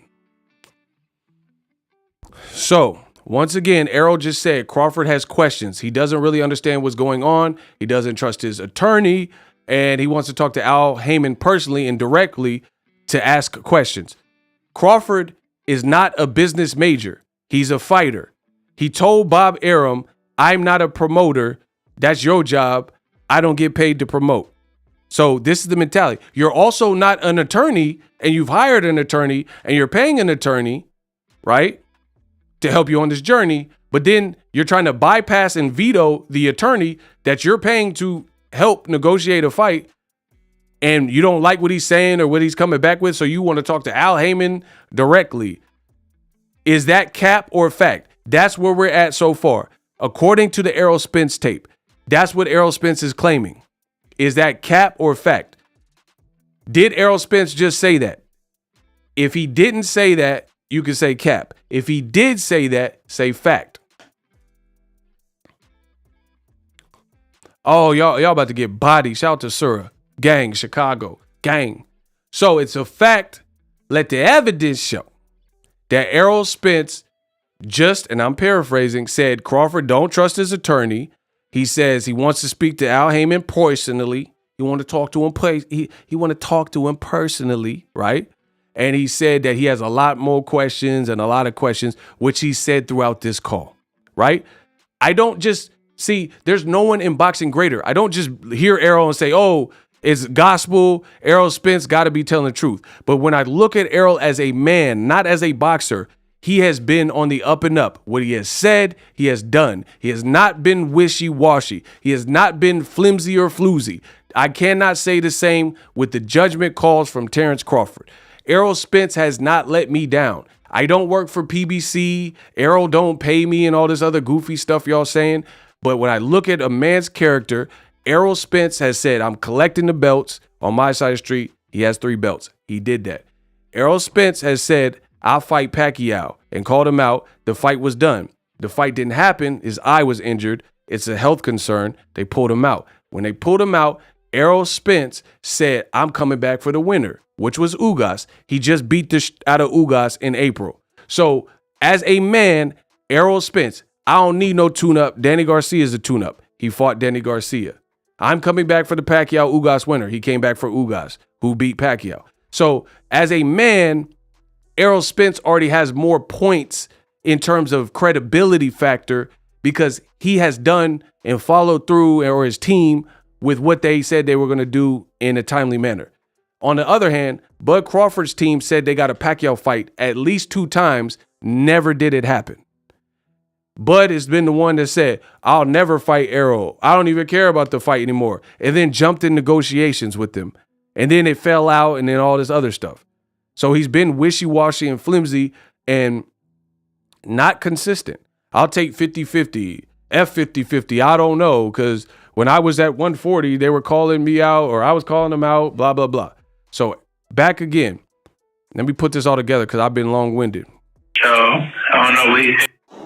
He did just said, I guess Crawford don't really understand what's going on. He asked a question and I guess he don't really trust his attorney, so he want to talk to Al personally and ask questions about what's going on and this and that. So, I don't. So, once again, so you guys can all follow this point. I don't just take Errol Spence's word. I don't just take Crawford's word, but I listen. And if you listen as good as me, then you will find the clues. Errol said Crawford is having concerns. He said Crawford doesn't trust his attorney and he wants to talk to Al Heyman personally. So you listen to what people say. Boom. Crawford told ESPN the day he shook up the world by announcing that he was fighting Avanesian. He says, and I quote, I was really looking forward to the Errol Spence fight. I started communicating with boxing manager Al Heyman and PBC. Bro, so he just confirmed what Errol said. He said, I started communicating with Al Heyman. So Errol said the holdup is Bud wants to talk to Al Heyman personally. Bud, out his own mouth to ESPN, just said, I started communicating with boxing manager Al Heyman. So when I'm hearing all this, Errol Spence already has more points for being more consistent, and he has more in the credibility factor, and he hasn't been wishy-washy. And what Errol said checked out. If you're a cop and you're a detective, that's how it works. If someone says, oh, I couldn't have committed the murder, I was at school, I was at work, and then you go look up their work, punch out, punch in, and they found out there was a gap where you could have done the crime still because you wasn't at work the whole time you said you was at work. Period. That's how that works. So Errol Spence's story is checking out like a mug. Errol told you Bud wanted to talk to Al himself and bypass the attorney. Bud just told you, I was looking forward to the Errol Spence fight. Throw that sentence out. That doesn't matter here. I started communicating with boxing manager Al Heyman. So now he's a free agent. He think he the attorney. Now, let me dunk on y'all further. Bob Arum just said this to Fight Hype. Bob Arum believes that Spence versus Crawford could have been made if Terrence Crawford had a promoter. Bro, it's over.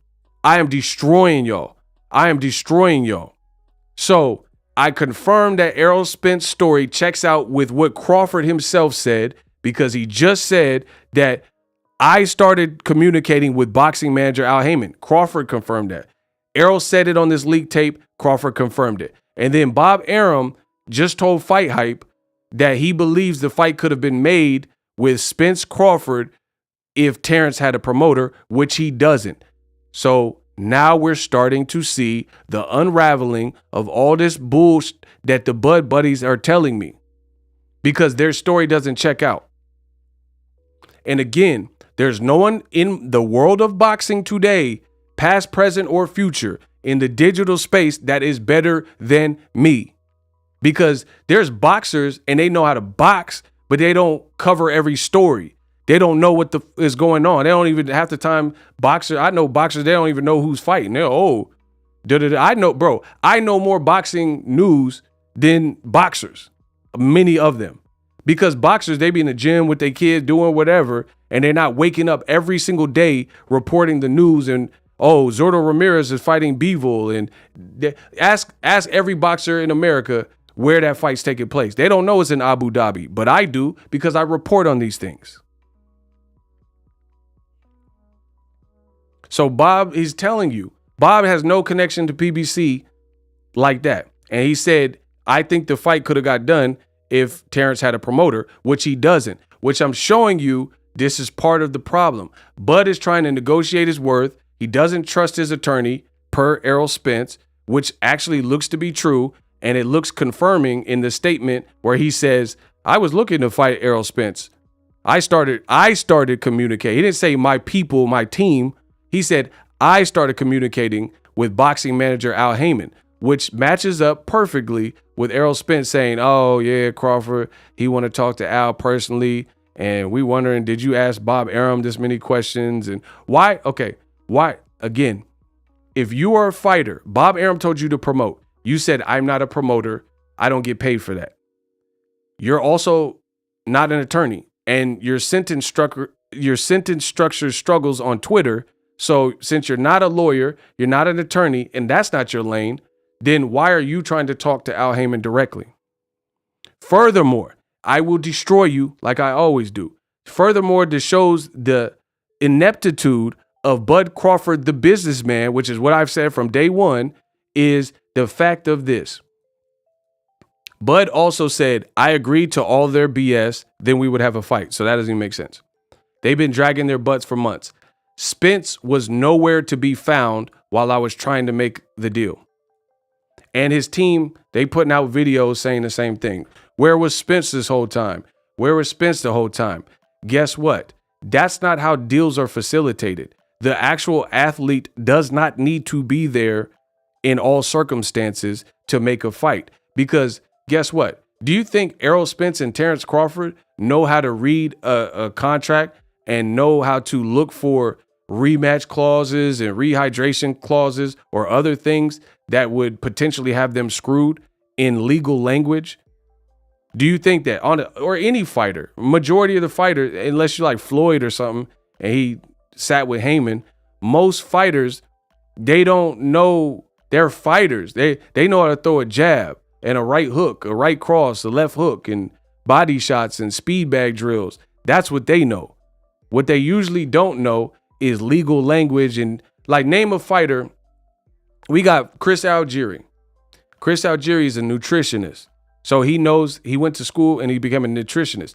Name a fighter that's current and active that's also doubles as a lawyer. Bro, boxing is so time consuming. I don't know if that's ever been done, where someone went to school and passed the bar and is bar certified as someone who can read legal contracts and actual lawyer. Because boxing is so tedious, and getting to that level of law and like getting a law degree and stuff like that, passing the bar. I ain't passed the bar, but I know a little bit enough that these are like two different career fields that are not one and the same. And that's a lot of time. So again, fighters are fighters. They probably don't know that. But this shows you the mentality of Bud Crawford by even saying some stupid stuff like Errol was nowhere to be found. Why would Errol have to, why you want to meet with Errol? This is not like setting up a school fight. You're setting up multi-million-dollar business. You think, bro, it's so annoying, bro, because I know a lot of y'all don't know what you're talking about. You think Errol Spence, when he's fighting at the Staples, he calls the Staples Center? That's a true question. When Errol fought Sean Porter, did he set that up? Did Errol Spence call the Staples Center and say, I want to fight Sean Porter and I want to fight in the Staples? Man down. Is that how y'all think this works? Does anybody believe Errol Spence called the Staples Center to reserve it for the Sean Porter fight?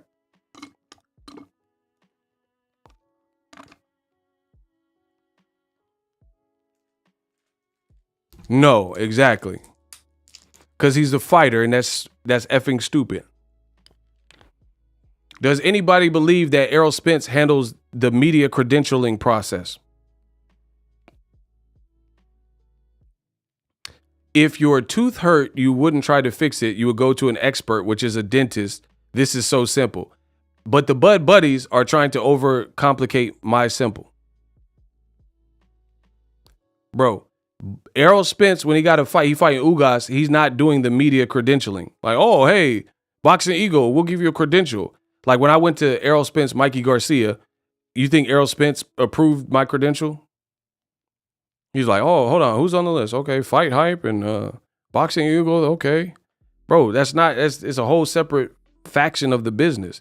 But Bud over here, he think he Buddy Cochran, he think he Johnny Cochran in the OJ trial or whatever. And Bob Arum just told you, if he had a representation, like a promoter, it would have been easier. But he left me. He has all these hands in his pocket. And then look, they're even saying stuff like word on the street is people are saying that Bomac, who's labeled as his manager and trainer, is not his manager. Or he's his manager, but then there's some other manager, this white dude.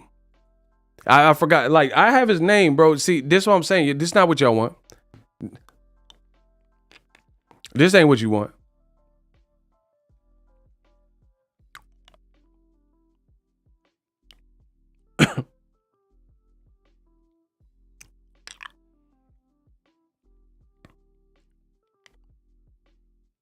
Look.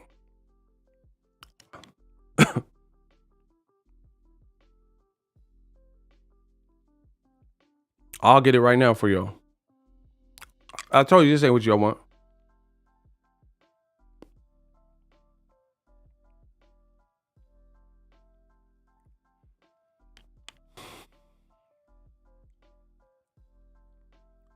I'll give y'all what y'all want, but this ain't what you want. So I'm telling you and schooling y'all in the business, and since y'all listen, Crawford's team and just saying all that, I don't know what I'm talking about. We gonna see, cause y'all keep playing with me and then saying like I don't know what I'm talking about. Like you're not gonna front on my credibility to make me look bad to protect what y'all got going on. That's not gonna happen, bro. That's not gonna happen. If we agree to disagree, it could be that. That's fine. I'm good with that. But when you call me a liar, now I gotta get you.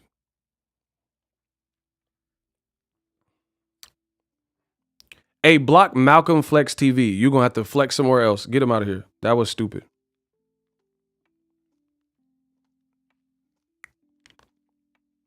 Ego Spence said the Ugas post-fight, my people who handle my business will talk to his people who handle business. Shout out to Jay. Because that's how it works. That's how it works. Errol Spence don't media credentialing process, make sure there's catering. That's like Brittany Goosen or someone she has working for her. She does stuff like that. That don't make sense for the fighter to book the venue. It's not like ordering a pizza. And you're like, oh yeah, let me get the staples. I want, bro, that's this, you idiots that think you know more than me. They think it's like ordering a pizza. They think Errol want to fight. And he's like, yeah, can I get one large Barclay Center? Yeah, man down. Yeah, I want a Barclay Center with cheese. Hold the anchovies. Yeah, New York. Yeah, I'll be there. February 4th? Yeah, that'll work. Bro, y'all some idiots, bro. Y'all think that's how it works. The fighters just out here doing all that stuff. Yeah, give me 2 slices of the cryptocurrency arena. Mm-hmm. Yeah, I'll hold. Yeah. Doo-doo. Yeah, it's me again. Yeah, so I like to order 1 cryptocurrency arena. Extra pepperoni. Yeah, Italian sausage. Yeah. Yeah, that sounds good. Yeah. Yeah, me and Ryan Garcia. Yeah. Yeah, this tank. This Tank. No, this Javante. No, that's me. Yeah, for me and Ryan. Yeah. My number is 555, bro. Y'all are idiots, bro. Like idiots. And like the thing why I gotta be disrespectful and say idiots is because these be the people that tell me that's been in the business. They say, oh, this doesn't make sense. Oh, okay. But you think the fighter is the one that's actually facilitating all this background, connecting the dots. That's not how it works, bro. So why is Bud wanting to talk to Heyman and not listen to his attorney? Who is Bud? Bro, that's what it tells you. This man, as good of a fighter as he is, he's not that good of a businessman. It tells you. He's like, yeah, where was Errol Spence when we was trying to negotiate? Bro, this is not negotiating a street fight. This is not Kimbo Slice. Rest in peace to the guy, Kimbo Slice. He a pioneer. But what I'm saying, there's no disrespect to Kimbo Slice's league, but we talking about multi-million. Kimbo, he did backyard fights. So he could be like, oh yeah, we got Jorge Masvidal, and then we got Billy. That's some backyard Florida street fighting stuff. Or you at high school and you like, meet me at the park at 3 p.m. I'll kick your ass. Like, that's how Bud acts. That's how his team acts. Like, that's what you doing. Like, that's what you doing. You just orchestrating a high school fight because they think this is Omaha or something. And it's like, let me talk to Al Heyman. What you gonna do? If you don't have complete sentence structure and it's chock full of grammatical errors, what you gonna do to connect the dots? That's no offense. That's being real, bro. That's being real. What you gonna do more than a lawyer who is a practitioner?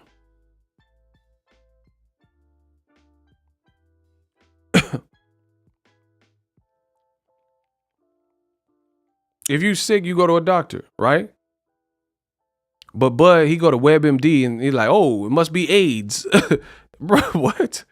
Bro, if you're sick, you go to a doctor.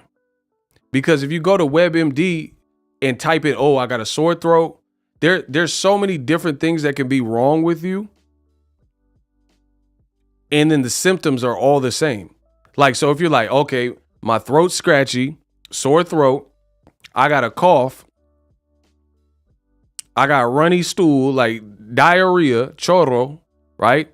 And you type those 3 things in WebMD, it's going to tell you AIDS. You like, oh, I got AIDS. Like, bro, HIV. Like, and you don't necessarily have HIV or AIDS, but because you typed in the WebMD, they're going to scare you because you put in some generic symptoms. That's why you take your butt to the doctor, because it might have been GERD or like, you know what I'm saying, some stomach virus or something. You know what I'm saying? Irritable bowel syndrome.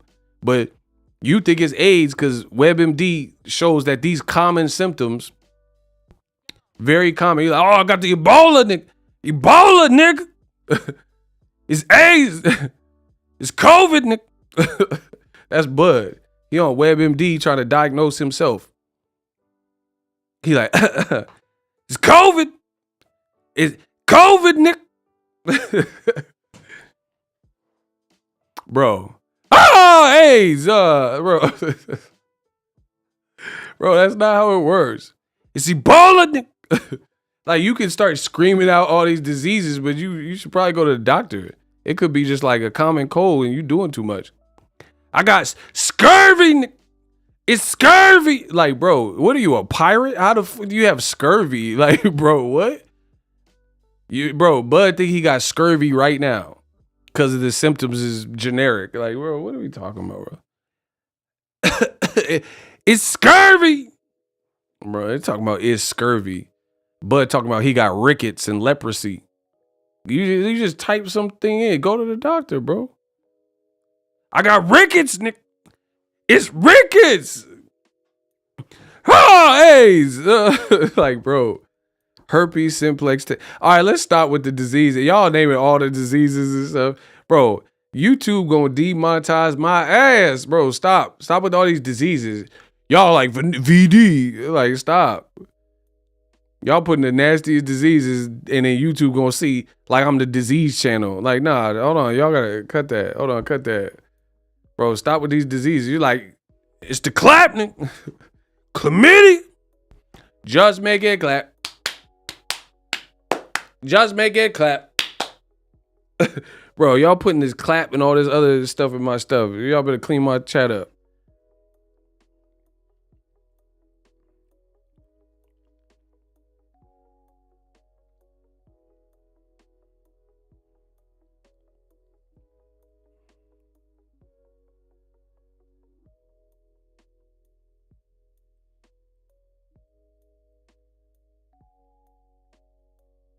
Hold on.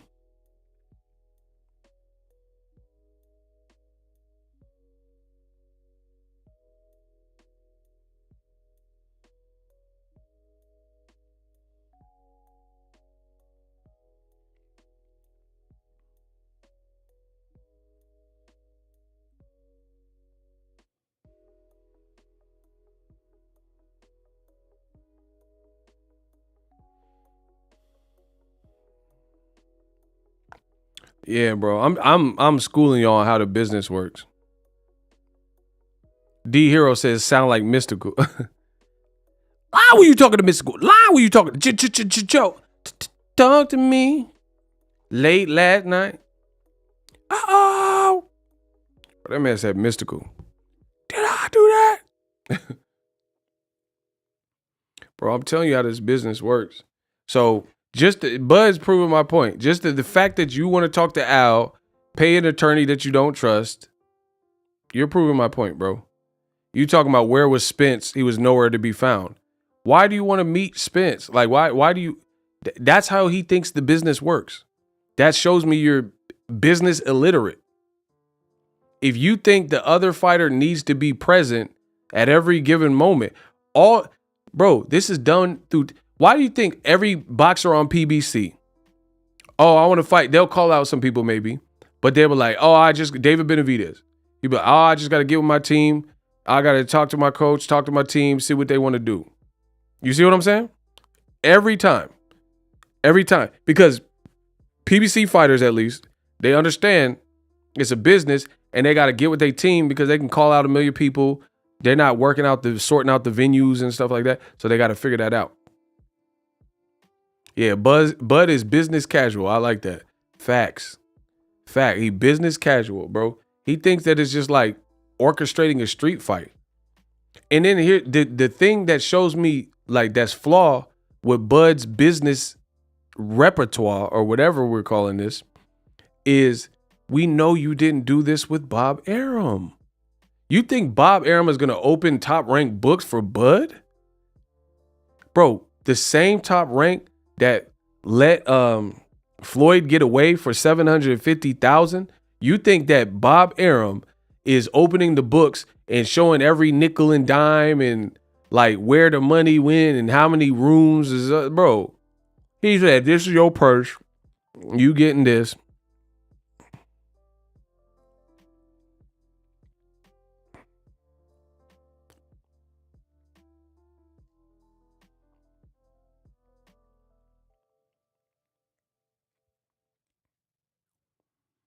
But it tells you, like I said, it tells you that Bud is business illiterate because he's saying, where was Errol at? That's like some street, like, know that Bud's a street dude, right?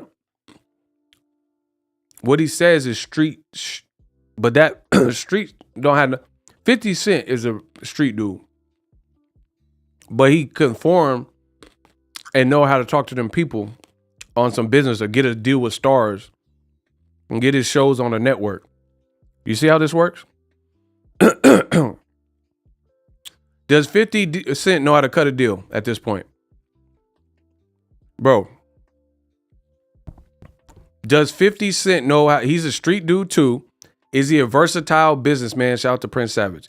Does 50 Cent know how to cut a deal? He did a vitamin water deal, got equity in vitamin water. They got bought by Coca-Cola, and he can't, there's an NDA, so he never revealed exactly how much he got, but you know that it was $1 billion deal, so you know he ate lovely. He did Stars Power, and they got 1 million spinoffs.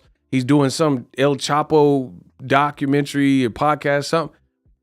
Bud don't do that. He don't have no business deals and commercials and crazy endorsement.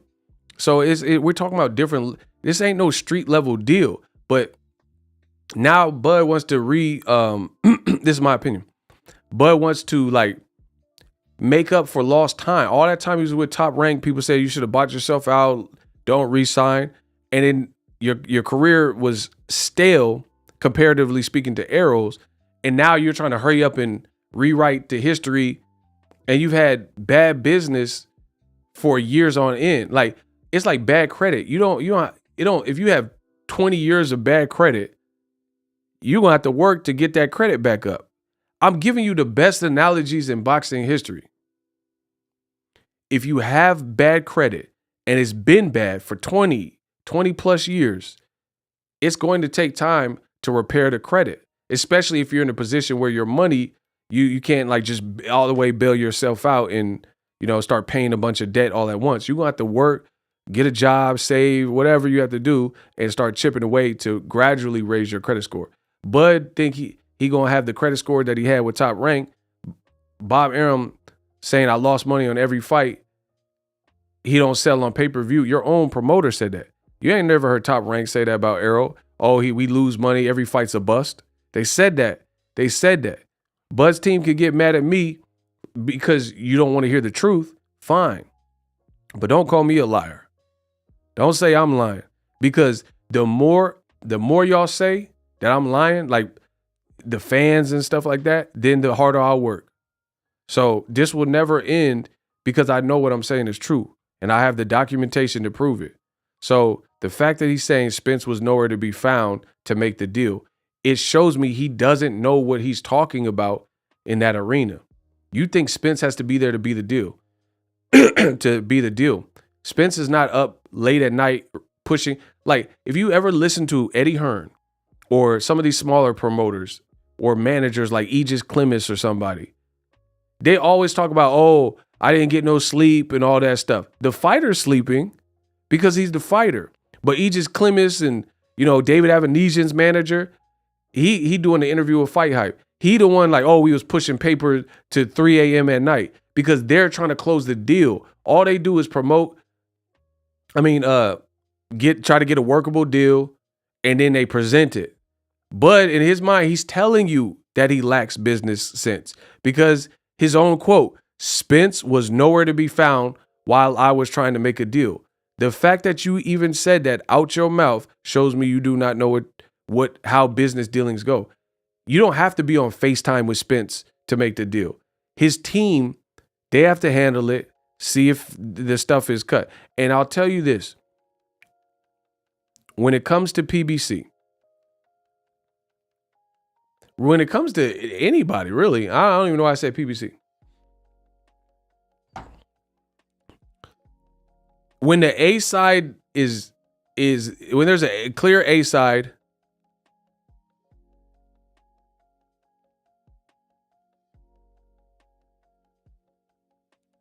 when there's a clear A side, I'm getting hits right now. It's about to be ugly for y'all. When there's a clear A side, they get the person pretty much situated and the deal is pretty much made on that end. But then when they send it to the B side, It's up to them to agree, and usually there's going to be some pushback. I'm showing you how the business works. You can believe me or not. So let me run that back. When you have a powerhouse and in the A side, a clear A side like Canelo, they say, Canelo, what does it take for you to fight Caleb Plant? You take care of him as much as you can on that contract to get him comfortable, and then you send that to Caleb Plant, the B side. And then Caleb Plant was like, nah, I don't want $5 million. I want 7. And then that's where the negotiation comes back. But Bud Crawford, listen to what he said. I agreed to all their BS and they've been dragging their butts for months. Spence was nowhere to be found while trying to make a deal. That makes no sense because the A side is largely taken care of in the first draft of a contract. And Al Heyman is not going to send out a contract to the B side and his team and not have checked it over with Errol's team to make sure under these terms, if we can get it signed on this first draft version, that you're not taken care of. So that Bud's telling on himself and this ineptitude is showing and bleeding through and it's hemorrhaging that he doesn't know business. Errol is the A side. It's provable in so many different ways. He has the seniority with PBC. All of his numbers are better. That's all you need to know. So Al Heyman is not going to just send a first draft contract to Terrence Crawford if Errol Spence hasn't been taken care of or looked at the contract. So he's like, oh, we waited months and stuff. They waited months because of you, because there's clearly issues, questions, pushback, things that you wanted to change, which that's where negotiations come in. That's the process. Oh, he wants to walk out first or he wants to walk out second. And Errol's like, hell nah. Or I don't know, give him that. That's how a negotiation works. But the fighter, like I said, I stand on it. Ask Leonard Ellerby. If I don't know what I'm talking about, go on Twitter and ask him. I'm not a promoter, but I know what I know.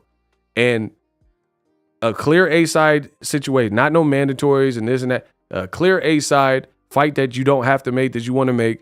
If the A side is largely taken care of in the first draft and the contract, revisions come when there's issues or like, hey, you didn't say we can only have 2 hotel rooms. We need 10. Our team's coming from the UK. And you have to negotiate all that little particulars. So Crawford saying, oh, it took months. It took months because of you, partner. And Bob Arum is pretty much telling you this because he said we lost money on Crawford, right? And he said, business is not about getting mad, it's about the facts. And he says, we believe that Bob Arum believes Spence Crawford could have been made if Crawford had a promoter, which he has a bunch of hands in his pocket, which also shows me that he doesn't know. Bro, why do you have so many? You got 4 trainers, bro.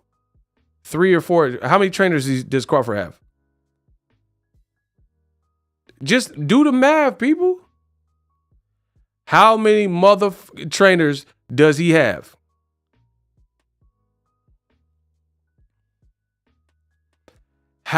If y'all don't answer my question, how many people, like teammate members, does he have? Like directly to be on his fights in the corners? How many?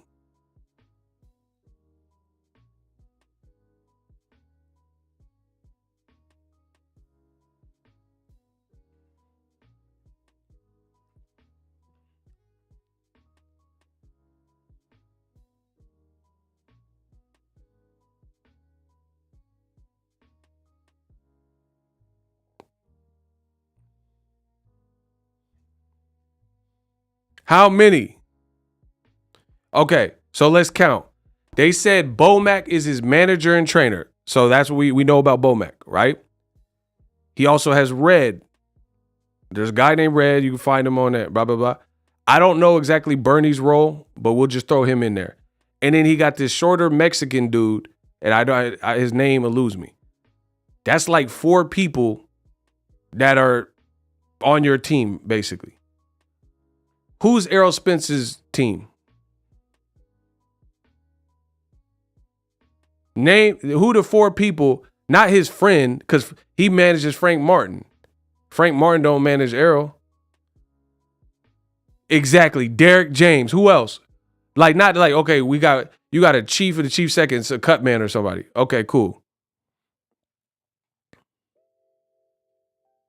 Who? Name 4 people in Errol Spence's direct team that have a million people in his when he walk out with the fights and stuff like that. Not his friends and family, his dad or something like that. I'm talking about his team. So that's Bud, bro. He got the shorter Mexican dude, Bo Max's manager and trainer, and then he got Bernie, who I think does something with them, and then Red. That's 4 people. You were working with Kinahan. I guess you don't work with him anymore. But who's this guy? Ask Bud who this is. See, y'all want to play with me. Ask Bud who that is. They said Boxing Eagle don't know what he's talking about. Who's that? Listen, they say Boxing. Listen, ask Bud who that is. Ask Bud who that is. They say Boxing Eagle don't know. I don't know what I'm talking about. Okay, fine. I don't know what I'm talking about. So please ask him who that is. Ask him if he recognizes his face.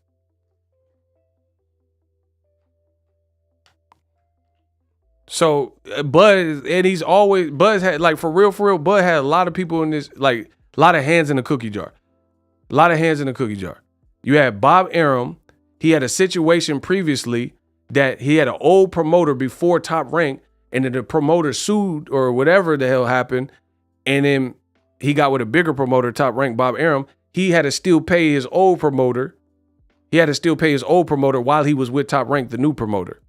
And this is the business acumen of Bud Crawford. But then his people and team and fans, they saying, I don't know what I'm talking about. How do I know these things? His team say, we boxing historians. So tell me, what did I lie about? So was there ever a point where Top Rank was Bud Crawford's lead promoter and he had the old promoter? I forgot the dude's name offhand, but was there ever a time where Bud Crawford had Bob Arum and Top Rank and an old promoter that he had to pay? Ask him that. And then he hadn't wrapped up the Top Rank deal before the Porter fight. They said he went over to Dubai and he was with Kinahan, and Bob Arum confirmed that. These are the business decisions of Bud, and that's fine. You can make whatever decisions you want, but what happens is they're making whatever decision they want. Some of it to fans doesn't really look right. Like, you're working with a guy who's a purported gangster in Ireland. And so Al Heyman, Errol just told you, he had a bunch of questions. He needed more help, and he wanted to know what was going on with the money. And you guys can confirm this because the ESPN report came out and pretty much said as much. The ESPN report said he wanted expense reports. So everything's checking out to what the problem is. But if so Daniel Kinahan is a reported gangster that's involved in a cartel crime syndicate. Did you have all these questions about his money and open books, especially if he's been accused of sports washing?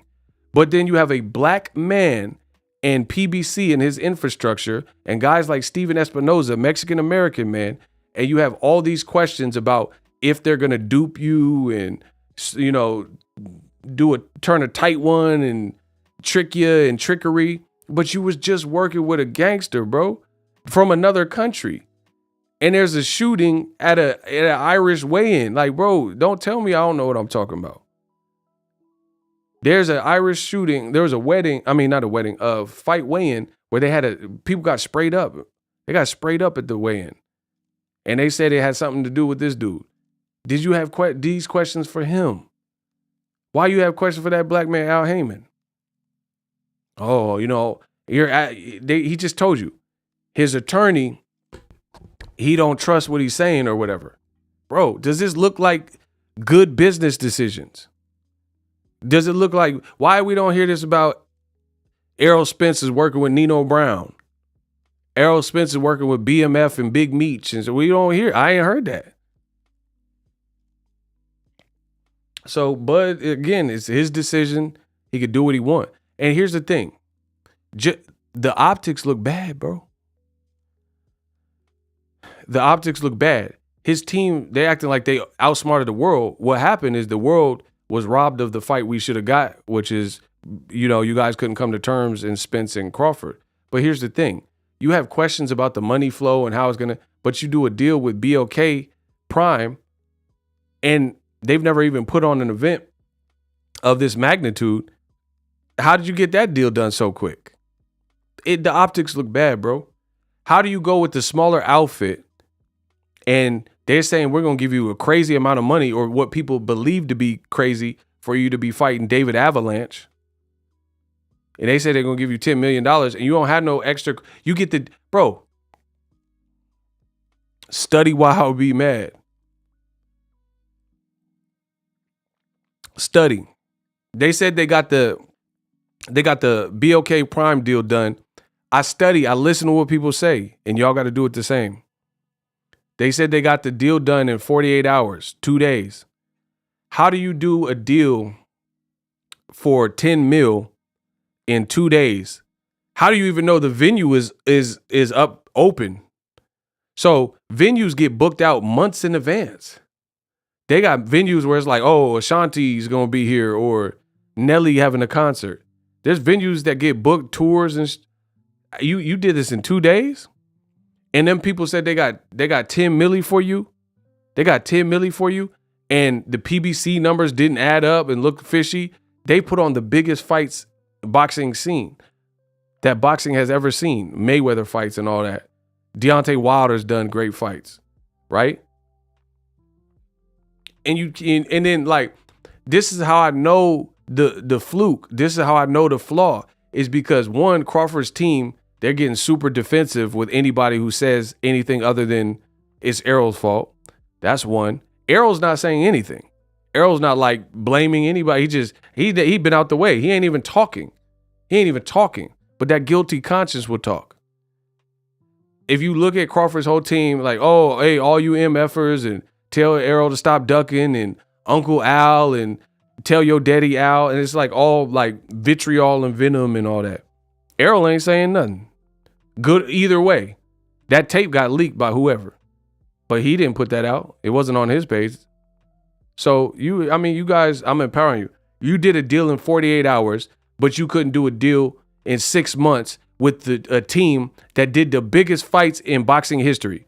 But somehow you come up on a $10 million or 10 million plus deal with an unknown commodity in Black Prime, with the fight no one really wants to see you fight, and you did that in 48 hours. Bro, get this man out of here. If you want to insult my intelligence, this ain't the way to do it. Because even what I'm saying, if the Bud buddies were real, you have to at least look at the situation and the points I'm making and say the optics look bad. But Bud Crawford's team, they in full get defensive mode, so that proves to me it must be striking a chord. You see what I'm saying? Like, okay, if you told your girl that you live with that you were going to be at work all day, and she came home early to go on lunch, you know what I mean? And you didn't expect her, and you sitting on the couch with another girl that you work with, that looks bad. And you're like, oh, hey, we got off early and we just came here to chill for a second. It looks bad. It looks like you're cheating, bro. So even if you weren't cheating, the fact that you said you were supposed to be at work, you didn't expect your girl to come back, and you sitting on the couch with another beezy, it looks bad. So I could understand if the Bud Crawford fans listened to all the game I'm spitting, listen to everything, and they was like, yeah, it does look bad, but that's not how it happened. They're not even saying that. And they getting defensive and cussing people out and all that type of stuff. So I know what I'm doing. And they doing distraction. Oh, Errol's going to duck Boots. Why don't Crawford fight Boots? Errol already got the better resume. Why he got to fight Boots, but you don't? Crawford say, I don't need Errol Spence, he need me. But the world says your resume is not up to par with his. Why Errol got to fight Boots, but Crawford ain't got to fight Boots? And Crawford could use a name like Boots more than Errol. Errol already solidified himself by picking up 3 belts. What are we talking about, bro? But there's distractions. I could tell. You could tell the reactions. Listen, when someone's reaction is an overreacting, that's how you could tell it's often a distraction. That's a bar. I said when somebody's action is often an overreaction, that's how you can tell it's a distraction. That's how you could tell. You couldn't get a PBC deal done in 6 months or since June or whatever, but you can get this Black Planet deal done in 48 hours for allegedly more money or crazy money for who you'd be fighting. David Avocado. And like I said, it's like you came home and your girl came home early and you on the couch with another beezy, it's going to look bad. So you have to, like, it doesn't matter if you were cheating with the girl. It looks bad. You said you were supposed to be at work. She came home early and sees you on the couch with another girl. If you are realistic and you're objective, even if you were not cheating, you have to admit that it looks terrible because you didn't expect her and you're on the couch watching the Dahmer on Netflix. You know what I'm saying? And she came and she's like, what is this? Oh. But Buzz team, they won't even admit that. And they just like on full defensive mode. So I'm saying what I say and I believe it. I truly believe it. All of Errol Spence's moves has been tried and tested. He gets in the wreck, said he don't need no tune-up. He came back to a non-tune-up style fight. This is the reality. Crawford, the one that said, I'm going to fight Pacquiao in Dubai and Qatar and, you know, wherever else, and it never happened.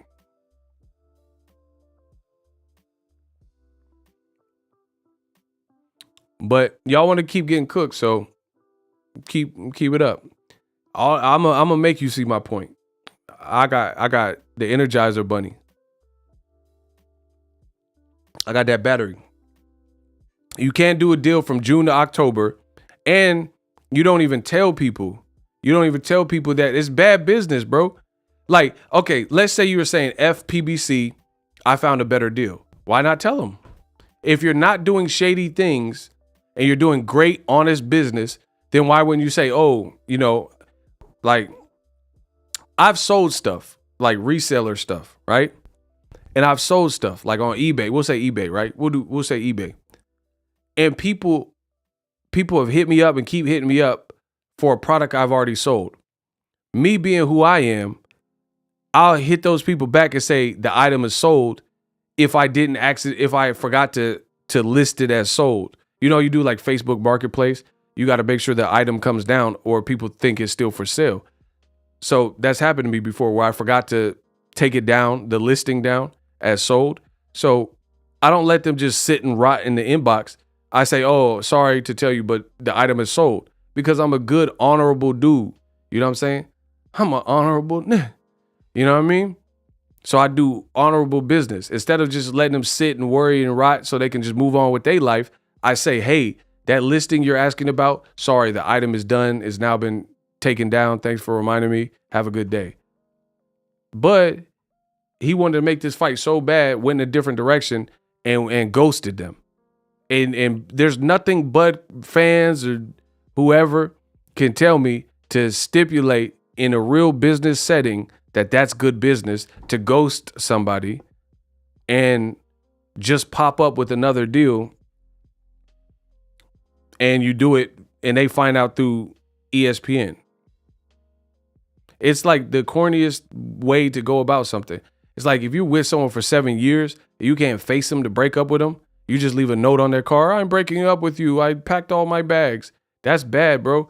Listen, I don't know who raised y'all, but in my world, if I want to break up with you, I got the heart to face you. You see what I'm saying? So it's not just about the breakup. It's not just about the breakup. If you were with someone for 7, 8 years and you had some good times with them, but you fell out of love with them or you decided you want to move on, you don't break up through an email. You don't break up and leave a note on their car so they get off of work and they see a note or everybody can see the note and you talking about, oh, I packed my bags, I'm leaving you. Why don't you call them and then set up an arrangement to meet them and say, hey, this is no longer working, You don't think you owe people, that's what I'm saying, couth, integrity. You don't think you owe people to at least face them? So how Bud went about it? Like, And then he continues to go about it. He's not even like, so on the flip side, you're doing more bad business because Black Prime is investing in you $10 million. You won't even promote the fight that's in a month. It's about to be November. So basically a month. So he's continuing to prove me right. And the funny thing is, Sean Porter said that he's the most stubborn athlete. But guess what? Stubborn or not, there's a difference between stubborn and stupidity. You can listen to my videos or other people's videos and say, oh, I don't like what they're saying. I'm going to spite them. But that's bad business. That's bad business because what I'm saying is not wrong. I've never called Crawford out his name. I've never said nothing like that. The only thing I've said is his business decisions have been questionable. And if you can't feel that, then that's on you. But I've laid out my case and I've done it damn good. Damn good. So there's no one that can tell me from Crawford's base or whatever that that's the way you conduct business. Tell Steven Espinoza, hey, we're moving on to greener pastures. And then his fans, you know it looks bad. You know you don't want to see the David Avocado fight, but you're trying to front. But let's be real. If Bob Arum announced Crawford was fighting on ESPN Plus with David Avanesian, which is cheaper than a $40 pay-per-view, if you're real, my question to you is this. If Bob Arum announced that fight, would you say, oh, Bob is feeding Terrence Crawford the best fights?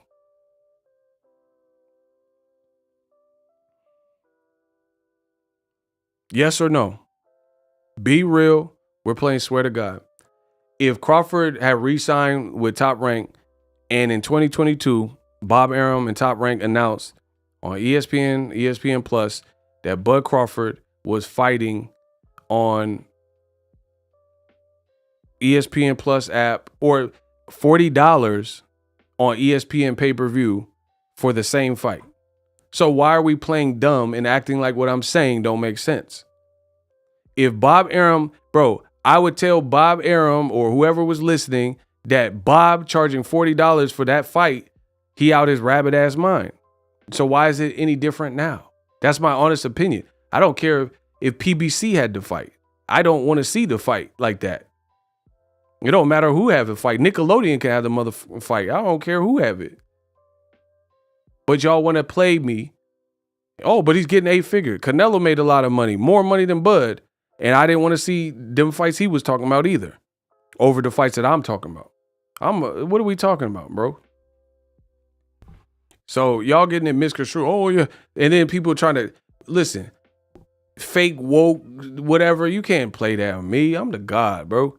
People like, oh, it's black owned and you got to black power. And it's like, you got to support Bud's fight that I don't want to see on some black, bro. You not finna out black me. Don't do that.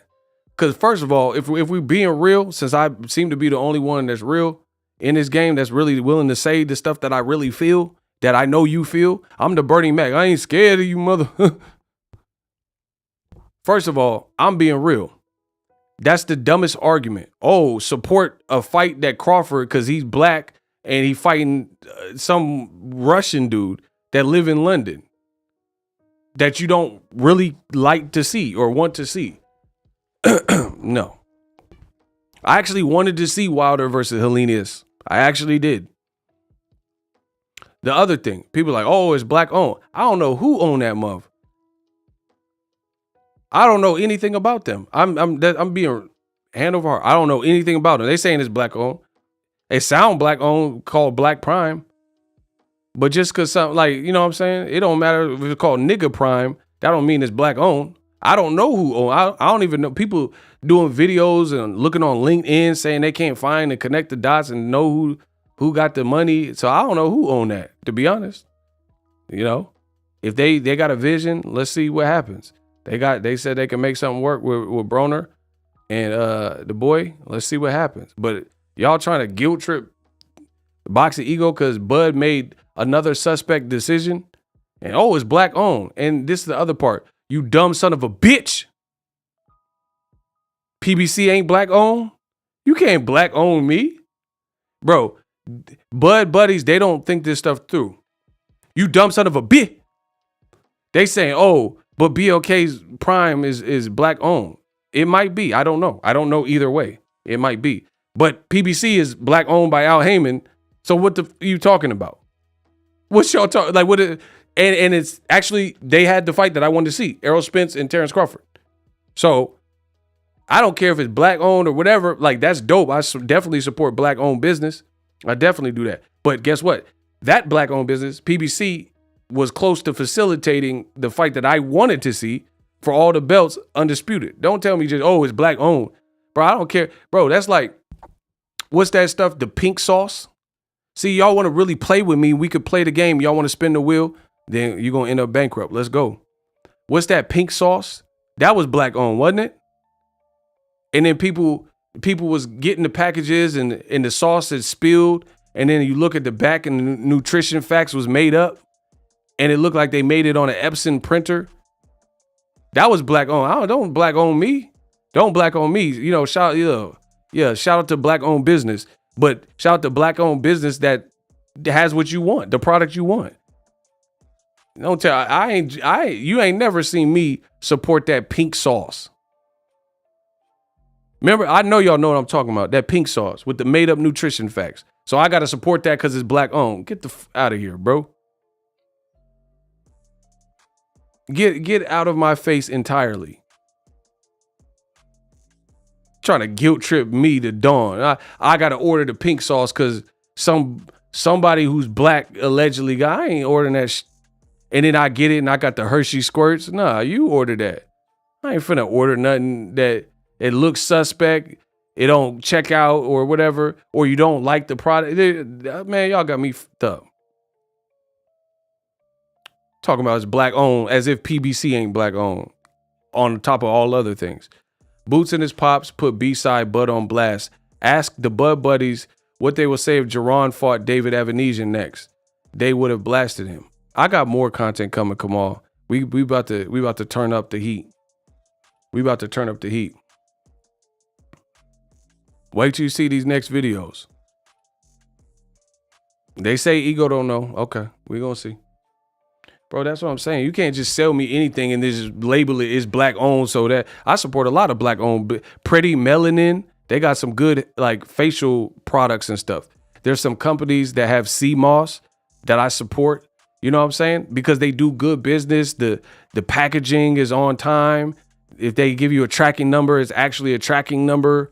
The product ain't all busted up and spilled. Like, stop. Don't do that. Don't do that. Like, I just got to buy anything. Like, bro, there's hood movies that come out all the time and it's black owned. I'm not finna sit in the hour, like 3 hours of my day to go watch it if it don't look like a movie I want to see. Come on, bro. Y'all know better than this. Y'all know the rules of engagement. And for the record, my issue is not with Black Prime. They not doing nothing. They trying to get they off the ground. Cool. You got the money. I have questions about it. We'll just say that. I have questions about it. But fine. You see an opportunity. You ain't never had no one as good as Broner and Bud on your label. That's cool. Let's see what you can do with it. But it's really Bud's decision at the end of the day. Bud's decision, how you went about it, blaming Errol, saying Errol's scared. And then you the one that swerved first in the game of chicken. In the staring contest, you the one to cut your eyes away. You lose. It's that simple. You lose. And I like, bro, and Bud's team and him, they make it too easy because they just keep saying stuff.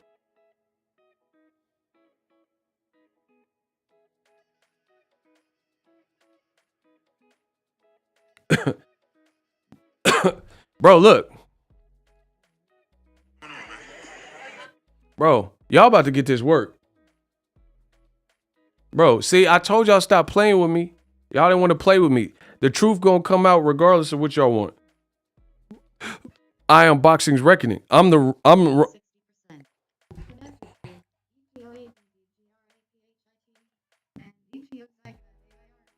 Bro, I'm the Robin Hood of boxing.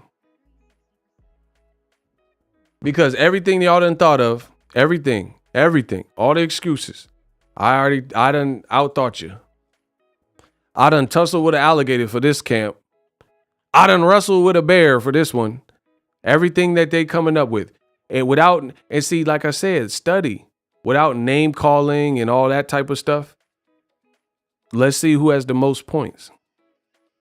If you really have a point, you don't have to do all that hooting and hollering and all that. Y'all gonna get the ultimate. I'm gonna give y'all the ultimate work. I'm gonna give you the work you want.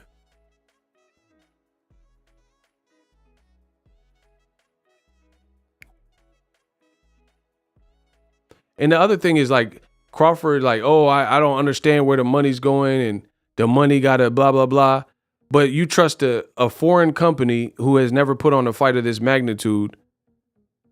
So Al Heyman, who's worked, done all the biggest events in sports and all that, Floyd Mayweather events, you don't know if he's going to have your money right. And his team is saying, yeah, they didn't treat us good. But then you go to a company that's unestablished, to say the least. Like they haven't been established in this market of, they haven't been established as like king players of this game right now. You know what I'm saying? Bro, listen. It's gonna get ugly. Listen. This is Bob Arum.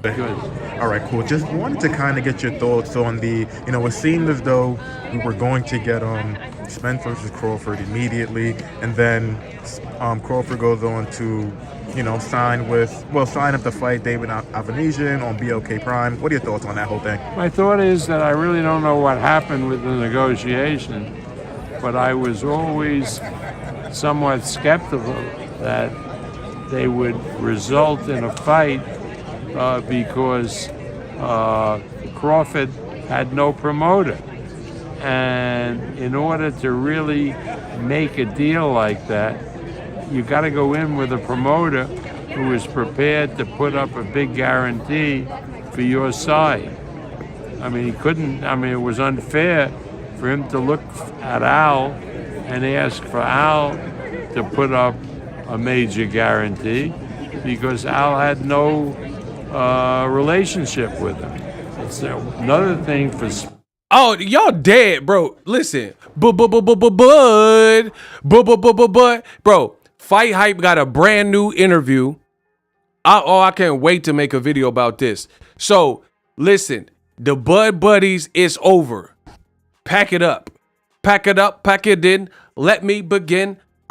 Listen. Bob Arum.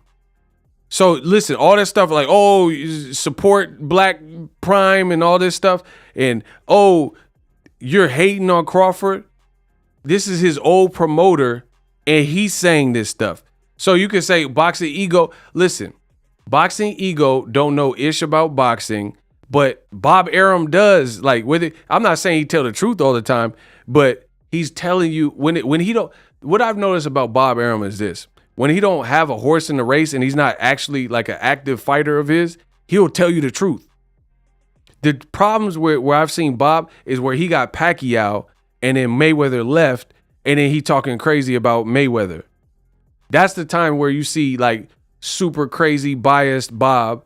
But when it's like usually when it's Eddie Hearn, because they all do it a bit. You know what I'm saying? When it's Eddie Hearn or Bob Arum, and they have no connection, that's where you can maybe get like more of a reasonable interview from it. You know what I'm saying? Because they don't have a horse in the race, they could just say it when they're not actively promoting either guy.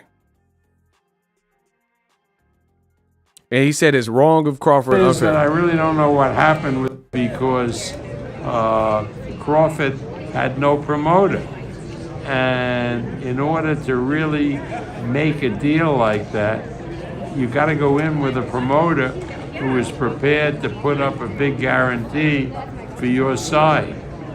I mean, it was unfair for him to look at Al and ask for Al to put up a major guarantee because Al had no relationship with him. Because Al had, I can't wait to chop this up in a video. I'm about to box y'all up and chop y'all up. I'm the new Jeff Dahmer, Ego Dahmer. He said Al had no relationship. Bro, bad business Bud. I've been saying it. You see it. Bob Arum is no longer, he don't have nothing to do with the equation, and he's telling you what the problem is. So Crawford's team is running around defending, nah, it was a bad deal and all that. First of all, it's a bad deal.